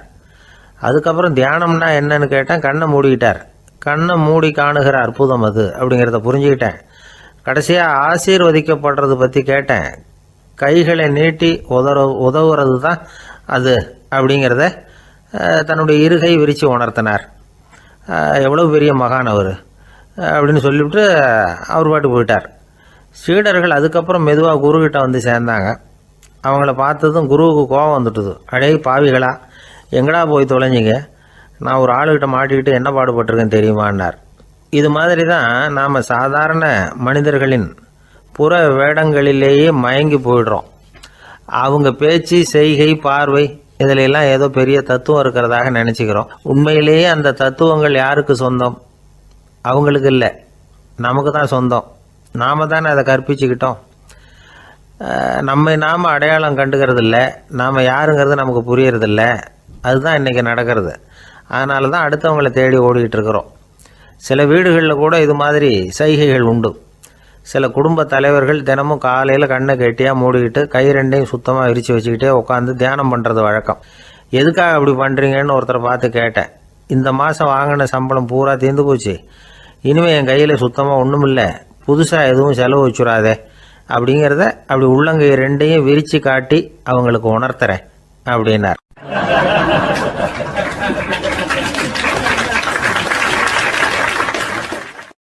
ஒருத்தன் வேகமாக ஓடி வந்தான். ஏப்பா அப்படி தலை தெறிக்க ஓடி வர்றேன்னு கேட்டேன். பின்னாடி துரத்திக்கிட்டு வருது சார் அப்படின்னா. ஏதாவது நாய் துரத்திக்கிட்டு வருது போல இருக்கு அப்படின்னு நினச்சி அவனுக்கு பின்னாடி பார்க்குறேன். கண்ணு கேட்டின தூரம் வரைக்கும் எதுவுமே தெரியல. ஏன்பா எதுவும் ஒன்றை துரத்துறது மாதிரி தெரியலையேன்னு. நல்லா பாருங்கள் சார் அப்படின்னா. பார்த்துட்டு தான் சொல்கிறேன் என்ன. இதோ பாருங்கள் சார், இதுதான் என்னை துரத்துது அப்படின்னு அவன் காட்டுறான். அவன் சுட்டி காட்டின இடத்துல பார்த்தா அங்கே அவனுடைய நிழல் தான் தெரியுது. என்னப்பா சொல்கிற அப்படின்னு சொல்லி அவனை சந்தேகமாக பார்த்தேன். அதுக்கப்புறம் தான் விவரமாக பேசினான். சார், எனக்கு என் நிழலை கண்டா பிடிக்கிறதில்ல. எப்போ பார்த்தாலும் இது என்னையே பின்தொடர்ந்து வந்துக்கிட்டு இருக்குது. இதை என்னால் சகிக்கவே முடியல. இதை என்கிட்டேருந்து பிரிக்கிறதுக்கு எவ்வளவோ முயற்சிகள்லாம் பண்ணி பார்த்துட்டேன், முடியலன்னா. அப்படி என்னென்ன முயற்சிகள் பண்ணினேன் அப்படின்னு கேட்டேன். அவன் என்னென்ன செஞ்சாங்கிறத விவரமாக சொன்னான். அவன் என்ன பண்ணியிருக்கிறான், ஒரு பெரிய குழியை தோண்டி அதில் தன்னுடைய நிழலை புதைச்சிருவோம் அப்படின்னு முடிவு பண்ணிட்டு மண்வெட்டி எடுத்துக்கிட்டு தோட்டத்து பக்கம் போயிருக்கான். ஆழமாக ஒரு குழியை தோண்டியிருக்கான். குனிஞ்சு பார்க்குறான். அந்த குழிக்குள்ளே தன்னுடைய நிழல் தெரியுது.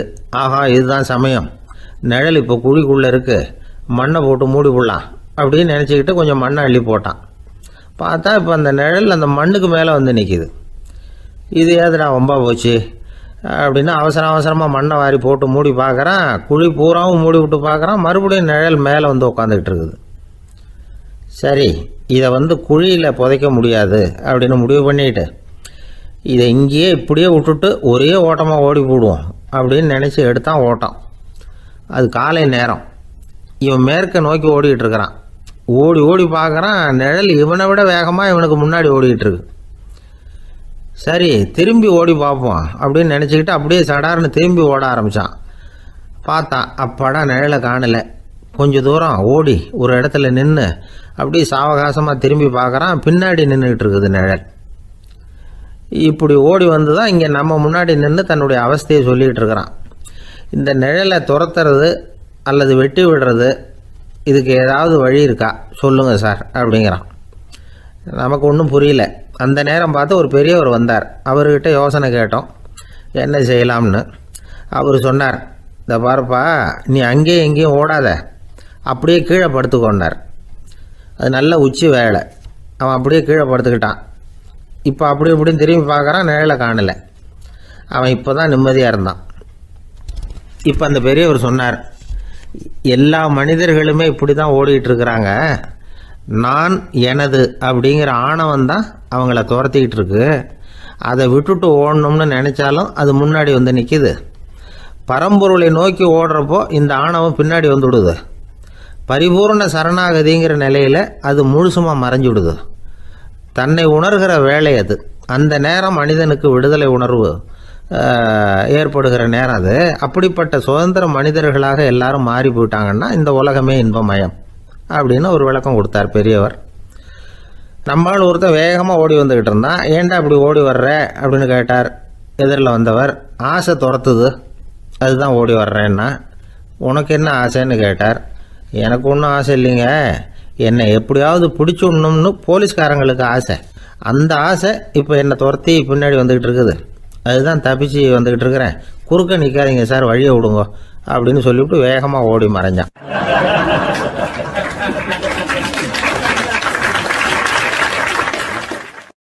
எனக்கு வாழ்க்கையில் ஒரே ஒரு ஆசை தான் சார் அப்படின்னார் ஒருத்தர். அது என்னன்னு கேட்டேன். ஆசைகளை ஒழிச்சுடணுங்கிறது தான் என்னோட ஆசை அப்படின்னார். இப்படி ஆசைகளை ஒழிக்க வேண்டும் அப்படிங்கிறதையே ஒரு ஆசையாக கொள்வது அபத்தம் அப்படிங்கிறார் ஒரு பெரியவர். இது மாதிரி ஆசைகளை ஒழிக்க ஆசைப்பட்டால் அந்த நோக்கம் நிறைவேறாதான். அந்த முயற்சியால் புதுசாக சில துன்பங்கள் தான் சேருமா. அதில் புதுசாக ஒரு ஆசை தலை தூக்கும் அப்படிங்கிறார் அவர். ஆசைகளை தானாக விழ வச்சுடலாம். அதுக்கு வழி என்ன தெரியுமா? எந்த ஒரு ஆசையையுமே பூரணமாக நிறைவேற்றி கொள்ள முடியாதுங்கிறத உணரணும். அதை உணர்ந்தால் ஆசைகள் தானாக விழுந்துடும். அதை விட்டுட்டு ஆசைகளை விட்டுடணுங்கிறதையே ஒரு ஆசையாக வச்சுக்கிட்டு அதுக்காக கடுமையாக முயற்சிகளையும் செஞ்சுக்கிட்டு நான் ஆசைகளை விட்டுட்டு ஞானோதயம் அடையிறதுக்கு கடுமையாக முயற்சி பண்ணிகிட்டு இருக்கிறேன் சார் அப்படின்னு சொல்லிக்கிட்டு இருந்தால் எந்த காலத்துலேயும் ஞானோதயம் வரப்போகிறதில்லை. அதுக்கு பதிலாக துன்பந்தான் சேரும் அப்படிங்கிறது அவரோட கருத்து. எந்த ஒரு ஆசையையும் பூரணமாக நிறைவேற்றி கொள்ள முடியாது அப்படிங்கிறத உணரணும். ஒரு ராஜா, அவர் மனசில் அமைதி இல்லை, எப்பவும் கஷ்டப்பட்டுக்கிட்டே இருந்தார். இந்த துன்பத்தை போக்குறதுக்கு பல வழிகளில் என்னென்னமோ முயற்சியெல்லாம் பண்ணி பார்த்தார். ஒன்றும் சரியாக வரல. கடைசியாக ஒரு காரியம் பண்ணார். அதாவது ஒரு வேதாந்தியை தேடிட்டு போனார். அவரை பார்த்து கேட்டார், ஐயா, என்னுடைய துன்பங்கள்லேருந்து நான் விடுபடணும், அதுக்கு சுலபமாக ஏதாவது ஒரு வழி இருந்தால் சொல்லுங்களேன் அப்படின்னு கேட்டுக்கிட்டார். அதுக்கு அந்த வேதாந்தி சொன்னார், அதுக்கு ஒரு வழி சொல்கிறேன், அது மாதிரி செய். அதாவது உன்னுடைய ராஜ்யத்துக்குள்ளே போதுங்கிற மனசோட வாழ்கிற ஒருத்தனை கண்டுபிடிக்கணும். அப்படி கண்டுபிடிச்சி அவனுடைய சட்டையை வாங்கி நீ போட்டுக்கணும். அப்படி போட்டுக்கிட்டா உன்னுடைய துன்பம் தேர்ந்துடும் அப்படின்னார். உடனே ராஜாவுக்கு ரொம்ப மகிழ்ச்சி. அரண்மனையில் இருந்த அத்தனை பேரையும் ஆளுக்கு ஒரு பக்கமாக அனுப்புனார், தேட சொன்னார். போதுங்கிற மனசுடைய ஒருத்தனை கண்டுபிடிச்சி கொண்டுகிட்டு வாங்க அப்படின்னார். எங்கெங்கேயோ தேடி கடைசியாக ஒரு ஆளை கண்டுபிடிச்சாங்க. அவன் போதுங்கிற மனசோடு இருக்கிறவன் தான். ஆனால் அவன்கிட்ட சட்டை எதுவும் இல்லை. இடையில கட்டியிருக்கிற துண்டே போதுங்கிற மனசோடு அவன் வாழ்ந்துக்கிட்டு இருக்கிறான். சட்டை இருந்தாவில் ராஜா வாங்கி மாட்டிக்க முடியும். அந்த வேதாந்தி ஏன் அப்படி சொன்னாருங்கிறதுக்கான அர்த்தம் இப்போ தான் ராஜாவுக்கு புரிஞ்சுதான். இது வரைக்கும் சொன்னதெல்லாம் ஞான மார்க்கத்தை தேடிடுறவனுக்கான உள்ள தகவல். இப்போ இன்னைக்கு இளைஞர்கள் இதை கேட்டுவிட்டு நமக்கு ஆசையே வேணாம் அப்படின்னு முடிவு பண்ணிவிட்டா வாழ்க்கையில் முன்னேறவே முடியாது. நம்முடைய முயற்சிக்கு ஆசை தான் தூண்டுகோல். அதனால் இந்த ஆசையையும் அந்த ஆசையையும் போட்டு குழப்பிக்கக்கூடாது. ஆனால் ஒன்று, பேராசை நமக்கு தேவையில்லை. நாம் படுற ஆசையிலேயும் ஒரு நியாயம் இருக்கணும். ஏன்னா நம்மளில் சில பேர் நீங்கள் தான் சார் சொன்னீங்க, அதனால தான் ஆசைப்பட்டேன், அரை தான் கிடச்சிது மிச்சம் அப்படிம்பாங்க கன்னத்தை தடவிக்கிட்டே. அதனால் இப்போல்லாம் எந்த தகவலை சொன்னாலும் ரொம்ப எச்சரிக்கையாக இருக்க வேண்டியிருக்குது. ஒரு ஆள் ஒரு கடை வச்சு வியாபாரம் பண்ணிக்கிட்டு இருந்தான். அவனுக்கு ரொம்ப பேராசை, நிறைய பணம் சேர்க்கணும்னு. திடீர்னு ஒரு நாள் அவனுக்கு உடம்பு ரொம்ப சுகம் இல்லாமல் போயிட்டுது. இனிமேல் பிழைக்கிறது கஷ்டங்கிற நிலைமை. மரணப்படுகையில் இருக்கிறான். சொந்தக்காரங்கள்லாம் சுற்றி உட்காந்துருக்குறாங்க. இவன் மெதுவாக கண்ணை திறந்து பார்க்குறான். என் வீட்டுக்காரி எங்கேன்னா, இதோ இருக்கேன் அப்படின்னாங்க அந்த அம்மா. பசங்கள்லாம் எங்கேங்கிறான். இதோ பக்கத்தில் தான் நின்றுக்கிட்டு இருக்கிறோங்கிறாங்க. பொண்ணுங்க எங்கேங்கிறான். எல்லாம் இங்கே தான் இருக்கிறோம் அப்படிங்கிறாங்க. எல்லாம் இங்கே தான் பக்கத்தில் தான் இருக்கோம், நீங்கள் கவலைப்படாதீங்கன்னு சொல்கிறாங்க எல்லாம். அவன் மெதுவாக கஷ்டப்பட்டு வாயை திறந்து, அட பாவிங்களா, எல்லாரும் இங்கே இருந்தால் அங்கே கடையை யார் கவனிக்கிறது அப்படின்னானா.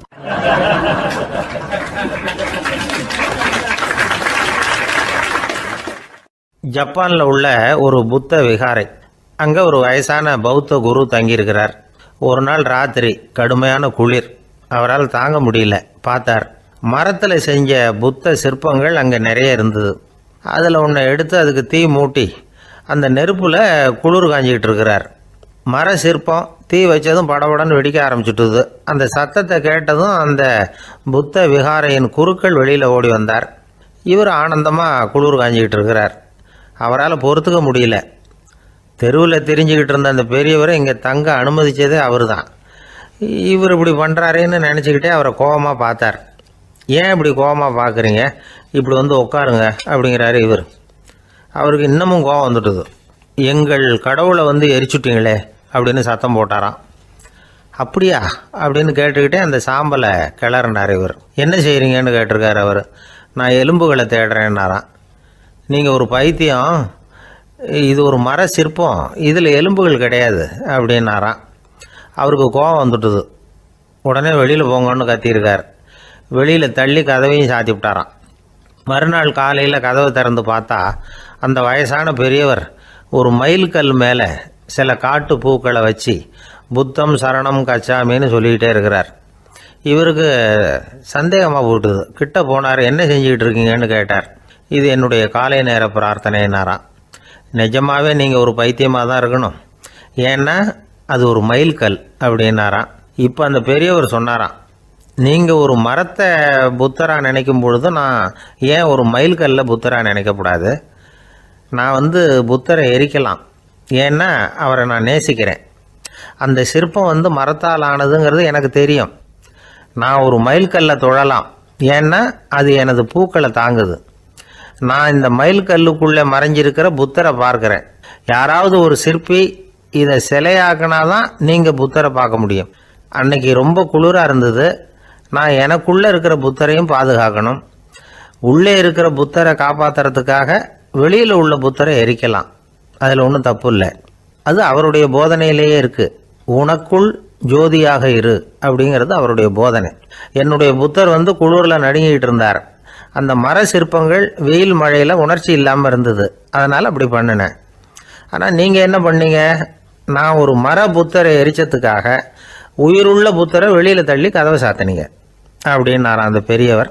உண்மையான பக்திங்கிறது இதுதான்.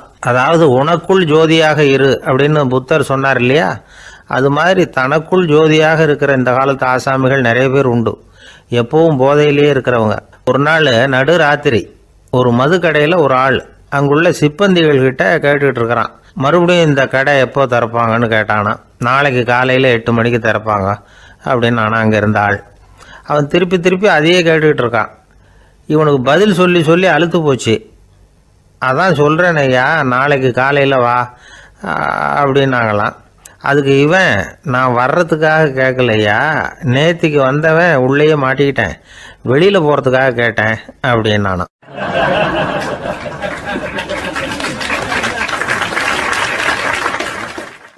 ராமகிருஷ்ணர் வாழ்ந்த காலத்தில் நடந்த ஒரு நிகழ்ச்சி இது.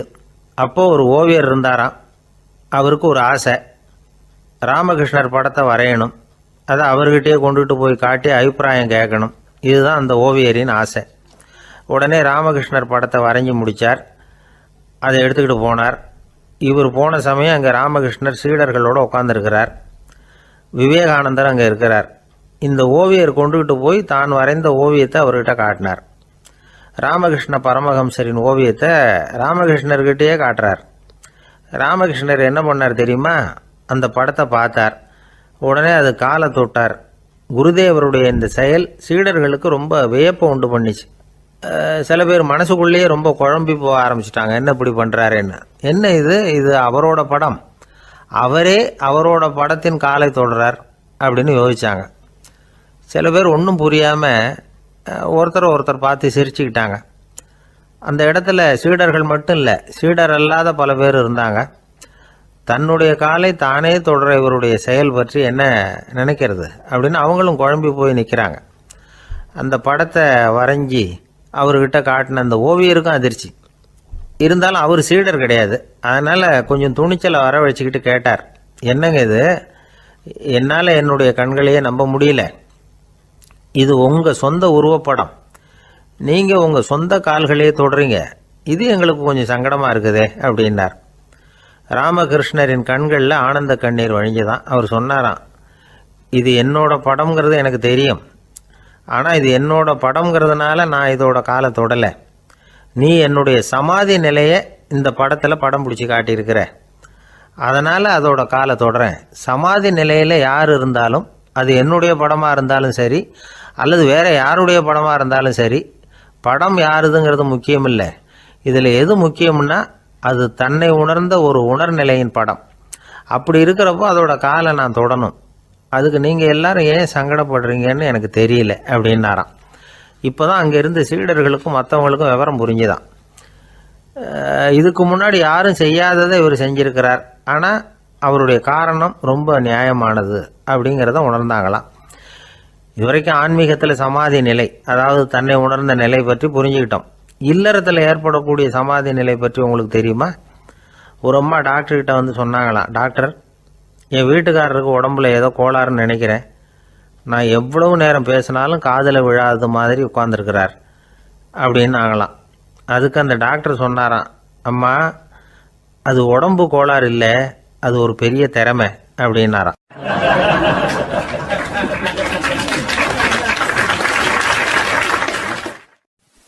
ஒரு ஏரி ஓரமாக 2 பசங்க நடந்து போய்கிட்டு இருக்கிறாங்க. அதில் ஒருத்தன் பணக்கார வீட்டு பையன், இன்னொருத்தன் ஏழை. இவங்க 2 பேரும் போய்கிட்டு இருக்கிறாங்க. வழியில் ஒரு இடத்துல ஒரு ஜோடி செருப்பு இவங்க கண்ணில் படுது. ஒரு விவசாயி அந்த செருப்பை அங்கே விட்டுட்டு பக்கத்தில் இருந்த ஏரியில் கை காலை கழுவிட்டு இருக்கிறார். உடனே அந்த பணக்கார பையனுக்கு ஒரு ஐடியா. அவன் சொன்னானா, டேய், இப்போ ஒரு வேடிக்கை செய்யலாம், அந்த செருப்பு 2ஐயும் தூக்கி எட்டத்தில் வீசி எரிஞ்சிருவோம். அந்த ஆள் வந்து பார்த்துட்டு செருப்பை தேடி அல்லாடுவான், அங்கேயும் இங்கேயும் ஓடுவான், திருன்னு முழிப்பான். அதை பார்த்து நாம் ரசிக்கலாம், நல்ல தமாஷா இருக்கும் அப்படின்ட்டுருக்கான். இப்படி சொல்லிவிட்டு அந்த செருப்புகளை தூக்கத்துக்கு போனானா. கொஞ்சம் பொறு அப்படின்னானா அந்த ஏழை பையன். ஏன்னு கேட்டிருக்கான் அவன். இப்போ அந்த ஏழை பையன் சொன்னானா, நீ சொல்கிறது ஒன்றும் வேடிக்கை கிடையாது, உன்னோட செருப்பு தொலைஞ்சா உன் அப்பா உடனே உனக்கு வேறு செருப்பு வாங்கி கொடுத்துருவார். ஆனால் அந்த ஆளுக்கு இந்த செருப்பு தொலைஞ்சதுன்னா வேறு புதுசாக வாங்கிறதுக்கு வாயையும் வயத்தையும் கட்டி பணத்தை சேர்க்க வேண்டியிருக்கும்.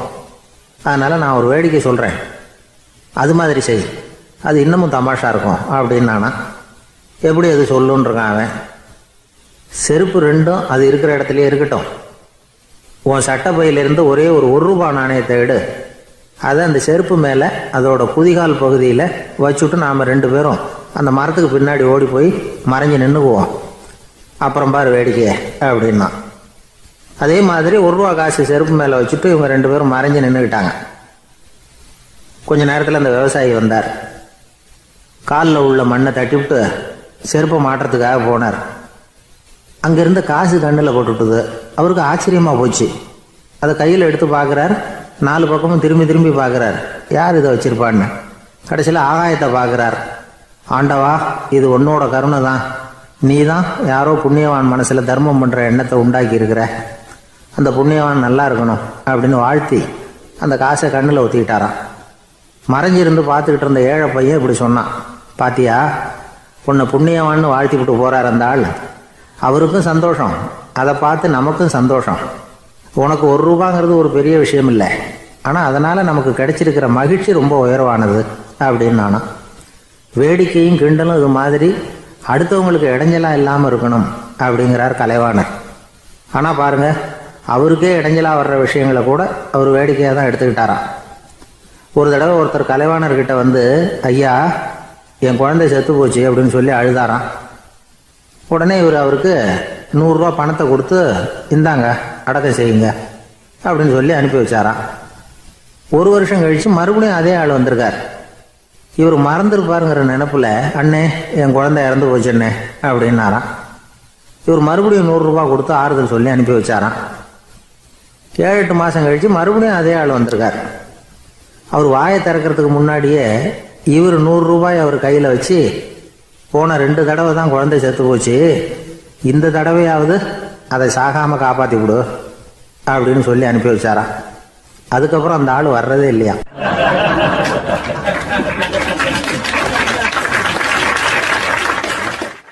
ஒரு ரயில் வேகமாக போயிட்டு இருக்கு.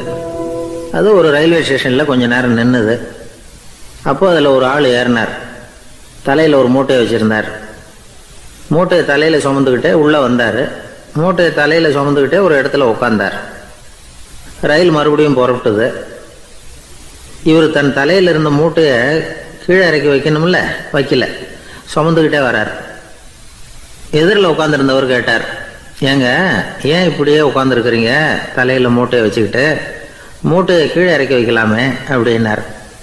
வேணாங்க பாவம், தலையில் இருக்கிற மூட்டையை இறக்கி ரயிலில் வச்சா ரயிலுக்கு பாரம் அதிகமாக இருக்கும் அப்படின்னார் அவர். இப்படி ஒரு ஆளை பார்த்தா நமக்கு சிரிப்பு தான் வரும். ஏன்னா ரயிலுங்கிறது அந்த மூட்டையையும் சேர்த்து சுமந்துக்கிட்டு தான் போகுது. அவன் அந்த மூட்டையை தலையில் வச்சுருந்தாலும் ஒன்று தான், தரையில் வச்சுருந்தாலும் ஒன்று தான். அதனால் ரயிலுக்கு எந்த மாற்றமும் ஏற்பட போகிறதில்ல. அதே மாதிரி தான் நம்ம மனமும். இதுவும் ஒரு தேவையில்லாத சுமை, அனாவசியமாக சுமந்துக்கிட்டு இருக்கிறோம்.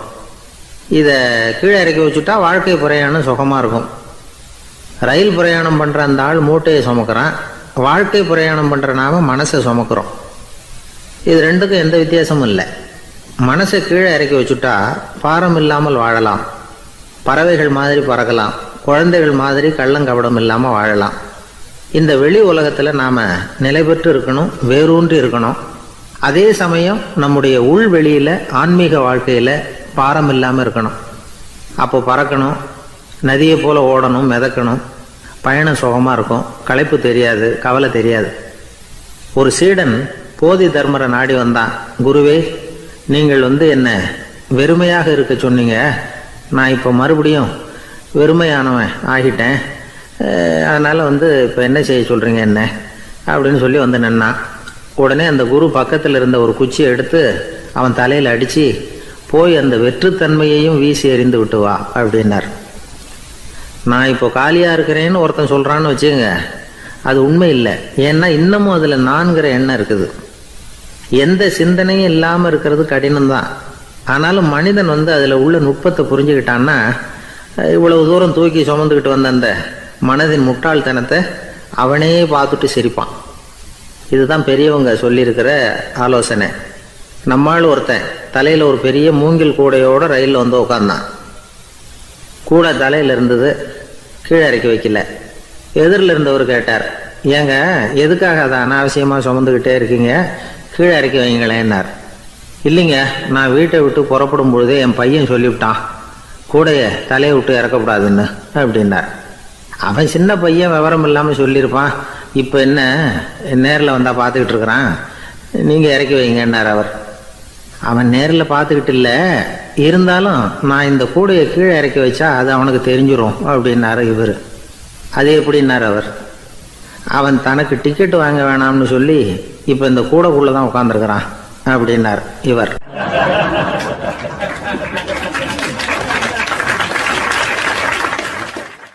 எனக்கு தெரிஞ்ச ஒருத்தர் இருக்கார்.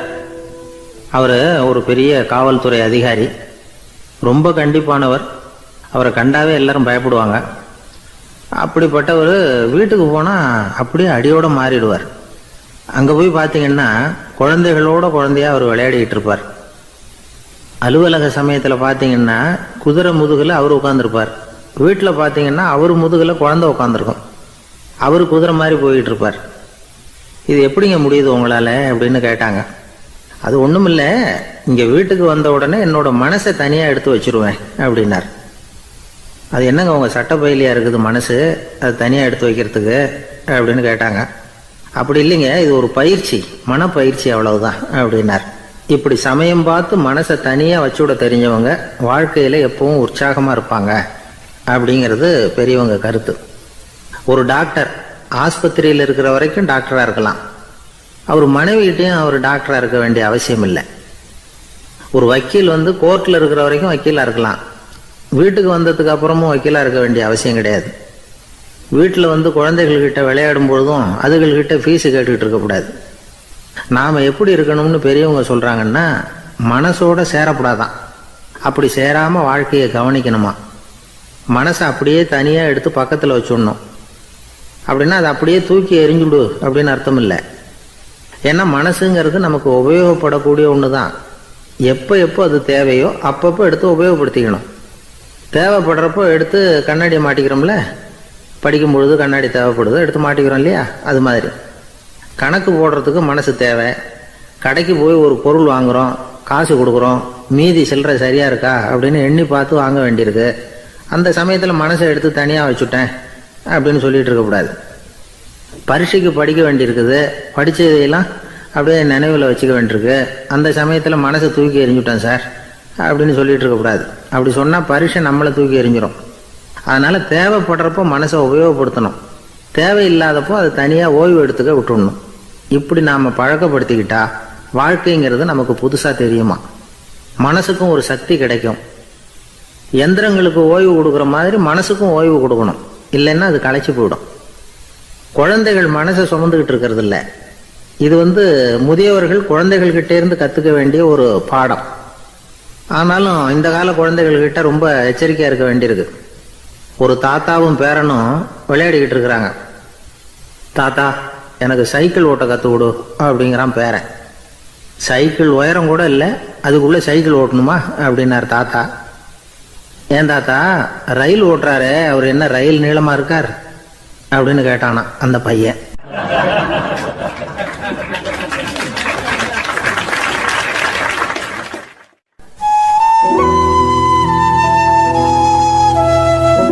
இருக்கிறாங்க. அந்த வழியாக போகிறவங்க வர்றவங்கெல்லாம் அந்த இடத்துல நின்று அது என்ன மண்டபம் அப்படின்னு விசாரிக்க ஆரம்பித்தாங்க. அந்த அப்பாவும் பிள்ளையும் தான் வர்றவங்களுக்கெல்லாம் விவரம் சொல்லிகிட்டு இருக்கிறாங்க. அதாவது இந்த இடத்துல ஒரு பெரிய மகான் சமாதி ஆயிருக்கார், அவர் சமாதியான இடத்துல இந்த நினைவு மண்டபத்தை கட்டியிருக்கிறோம் அப்படின்னாங்க. ஊர் பூரா இந்த செய்தி பரவிச்சு. நிறைய பேர் அந்த இடத்த தேடி வர ஆரம்பித்தாங்க. இங்கே கொஞ்சம் நேரம் உட்காந்துட்டு போனால் மனசுக்கு ஒரு நிம்மதி கிடைக்கிது அப்படின்னாங்க. அங்கே இருந்த உண்டியலில் நிறைய காசு போட்டுட்டு போகிறாங்க. பணம் கிடுகிடுன்னு நிறைய சேர ஆரம்பிச்சிட்டுது. பணம் நிறைய சேர்ந்த உடனே அந்த அப்பாவுக்கும் பிள்ளைக்கும் தகராறு வந்துட்டுது. பணம் சேர்ந்தாலே சொத்து தகராறு வரத்தானே செய்யும், அது மாதிரி வந்துட்டுது. பையன் அடிக்கடி நிறைய பணம் கேட்க ஆரம்பித்தான். அப்பா பார்த்தார், யோசனை பண்ணார், ஒரு முடிவுக்கு வந்தார். ஒரு நாள் பையனை கூப்பிட்டார். இதை பாருப்பா, நமக்குள்ள தகராறு வேணாம். அப்பாவும் பிள்ளையும் இப்படி சண்டை போட்டுக்கிட்டா பார்க்குறவங்க தப்பாக நினைப்பாங்க. அதனால் நமக்குள்ள சமரசமாக இதை தீர்த்துக்குவோம், என்ன சொல்கிற அப்படின்னார் அப்பா. சரின்னு நான் பையன். உடனே அந்த அப்பா என்ன பண்ணார் தெரியுமா, மகன்கிட்ட கொஞ்சம் பணத்தை கொடுத்தார். தன்கிட்ட இருந்த ஒரு கழுதையையும் கொடுத்தார். இதை வச்சு நீ பொழைச்சிக்கோ அப்படின்னு சொல்லி அனுப்பி வச்சுட்டார். மகன் அந்த கழுதையை இழுத்துக்கிட்டு அடுத்த ஊருக்கு போனான். வழியிலேயே அந்த கழுதை செத்து போச்சு. உடனே என்ன பண்ணலாம்னு யோசனை பண்ணான். ஒரு ஐடியா வந்தது. அந்த கழுதையை ஒரு சாலை ஓரமாக புதைச்சான். கையில் இருந்த பணத்தை வச்சு அந்த இடத்துல ஒரு கல் மண்டபம் கட்டினான். அந்த வழியாக 2 பேர் வந்தாங்க. இது என்ன மண்டபம்னு விசாரித்தாங்க. இந்த இடத்துல ஒரு பெரிய மகான் சமாதி ஆயிருக்கிறார் அப்படின்னா. இந்த செய்தி ஊர் பூரா பரவ ஆரம்பிச்சுட்டுது. நிறைய பேர் போக ஆரம்பித்தாங்க. இங்கே வந்தால் மனசுக்கு ஒரு பெரிய நிம்மதி கிடைக்குது அப்படின்னு வேற சொல்ல ஆரம்பித்தாங்க. வர வர கூட்டம் அதிகமாக வர ஆரம்பிச்சுட்டுது. உண்டியலில் பணம் நிறைய சேர்ந்துட்டுது. நகையெல்லாம் கூட கழட்டி காணிக்கையாக போட ஆரம்பிச்சுட்டாங்க. அப்பாவை விட மகன் பெரிய ஆளாயிட்டான். இதை கேள்விப்பட்டார் அப்பா. பையனை பார்த்துட்டு வரலாம்னு ஒரு நாள் புறப்பட்டு வந்தார். பையன் ஓஹோன்னு இருக்கிறான். பங்களா, காரு எல்லாம் வந்துட்டுது. எப்படிடா இந்த அளவுக்கு ஆனே அப்படின்னு விசாரிச்சார். அப்பா, எல்லாம் உங்கள் ஆசீர்வாதம் தான். நீங்கள் கொடுத்த மூலதனத்தை வச்சு தான் இவ்வளவும் சம்பாதிச்சேன் அப்படின்னு நான் பையன். அது எப்படிறான்னு விசாரிச்சார். அப்பா, நீங்கள் ஒரு கழுதை குட்டியும் கொஞ்சம் பணமும் என்கிட்ட கொடுத்து அனுப்பி வச்சிங்க. அதை எடுத்துக்கிட்டு வந்தேன். வர்ற வழியில் அந்த கழுதை செத்து போச்சு. உடனே யோசனை பண்ணேன், அந்த கழுதையை இந்த இடத்துல புதைச்சேன். கையில் இருந்த பணத்தை வச்சு மண்டபம் கட்டினேன். மகான் ஒருத்தர் சமாதி ஆகிருக்கார் அப்படின்னு வதந்தியை கிளப்பி விட்டேன். ஜனங்கள்லாம் ஏமாந்து போய் காசை கொண்டாந்து போட ஆரம்பிச்சிட்டாங்க. நான் பொழைச்சிக்கிட்டு இருக்கிறேன் அப்படின்னா. இப்போதான்டா நீ என் புள்ள அப்படின்னு சொல்லி சந்தோஷப்பட்டாரான் அந்த அப்பா. ஏன் அப்படி சொல்கிறீங்கன்னு கேட்டிருக்கான் பையன். கழுதை குட்டியை புதைச்சி மண்டபம் கட்டியிருக்கிற நீ, ஏற்கனவே நம்ம ஊரில் நாம் கட்டியிருக்கிறோமே மண்டபம், அது இந்த கழுதையோட அம்மாவை புதைச்ச இடம். மகான் சமாதி ஆயிருக்காருன்னு நானும்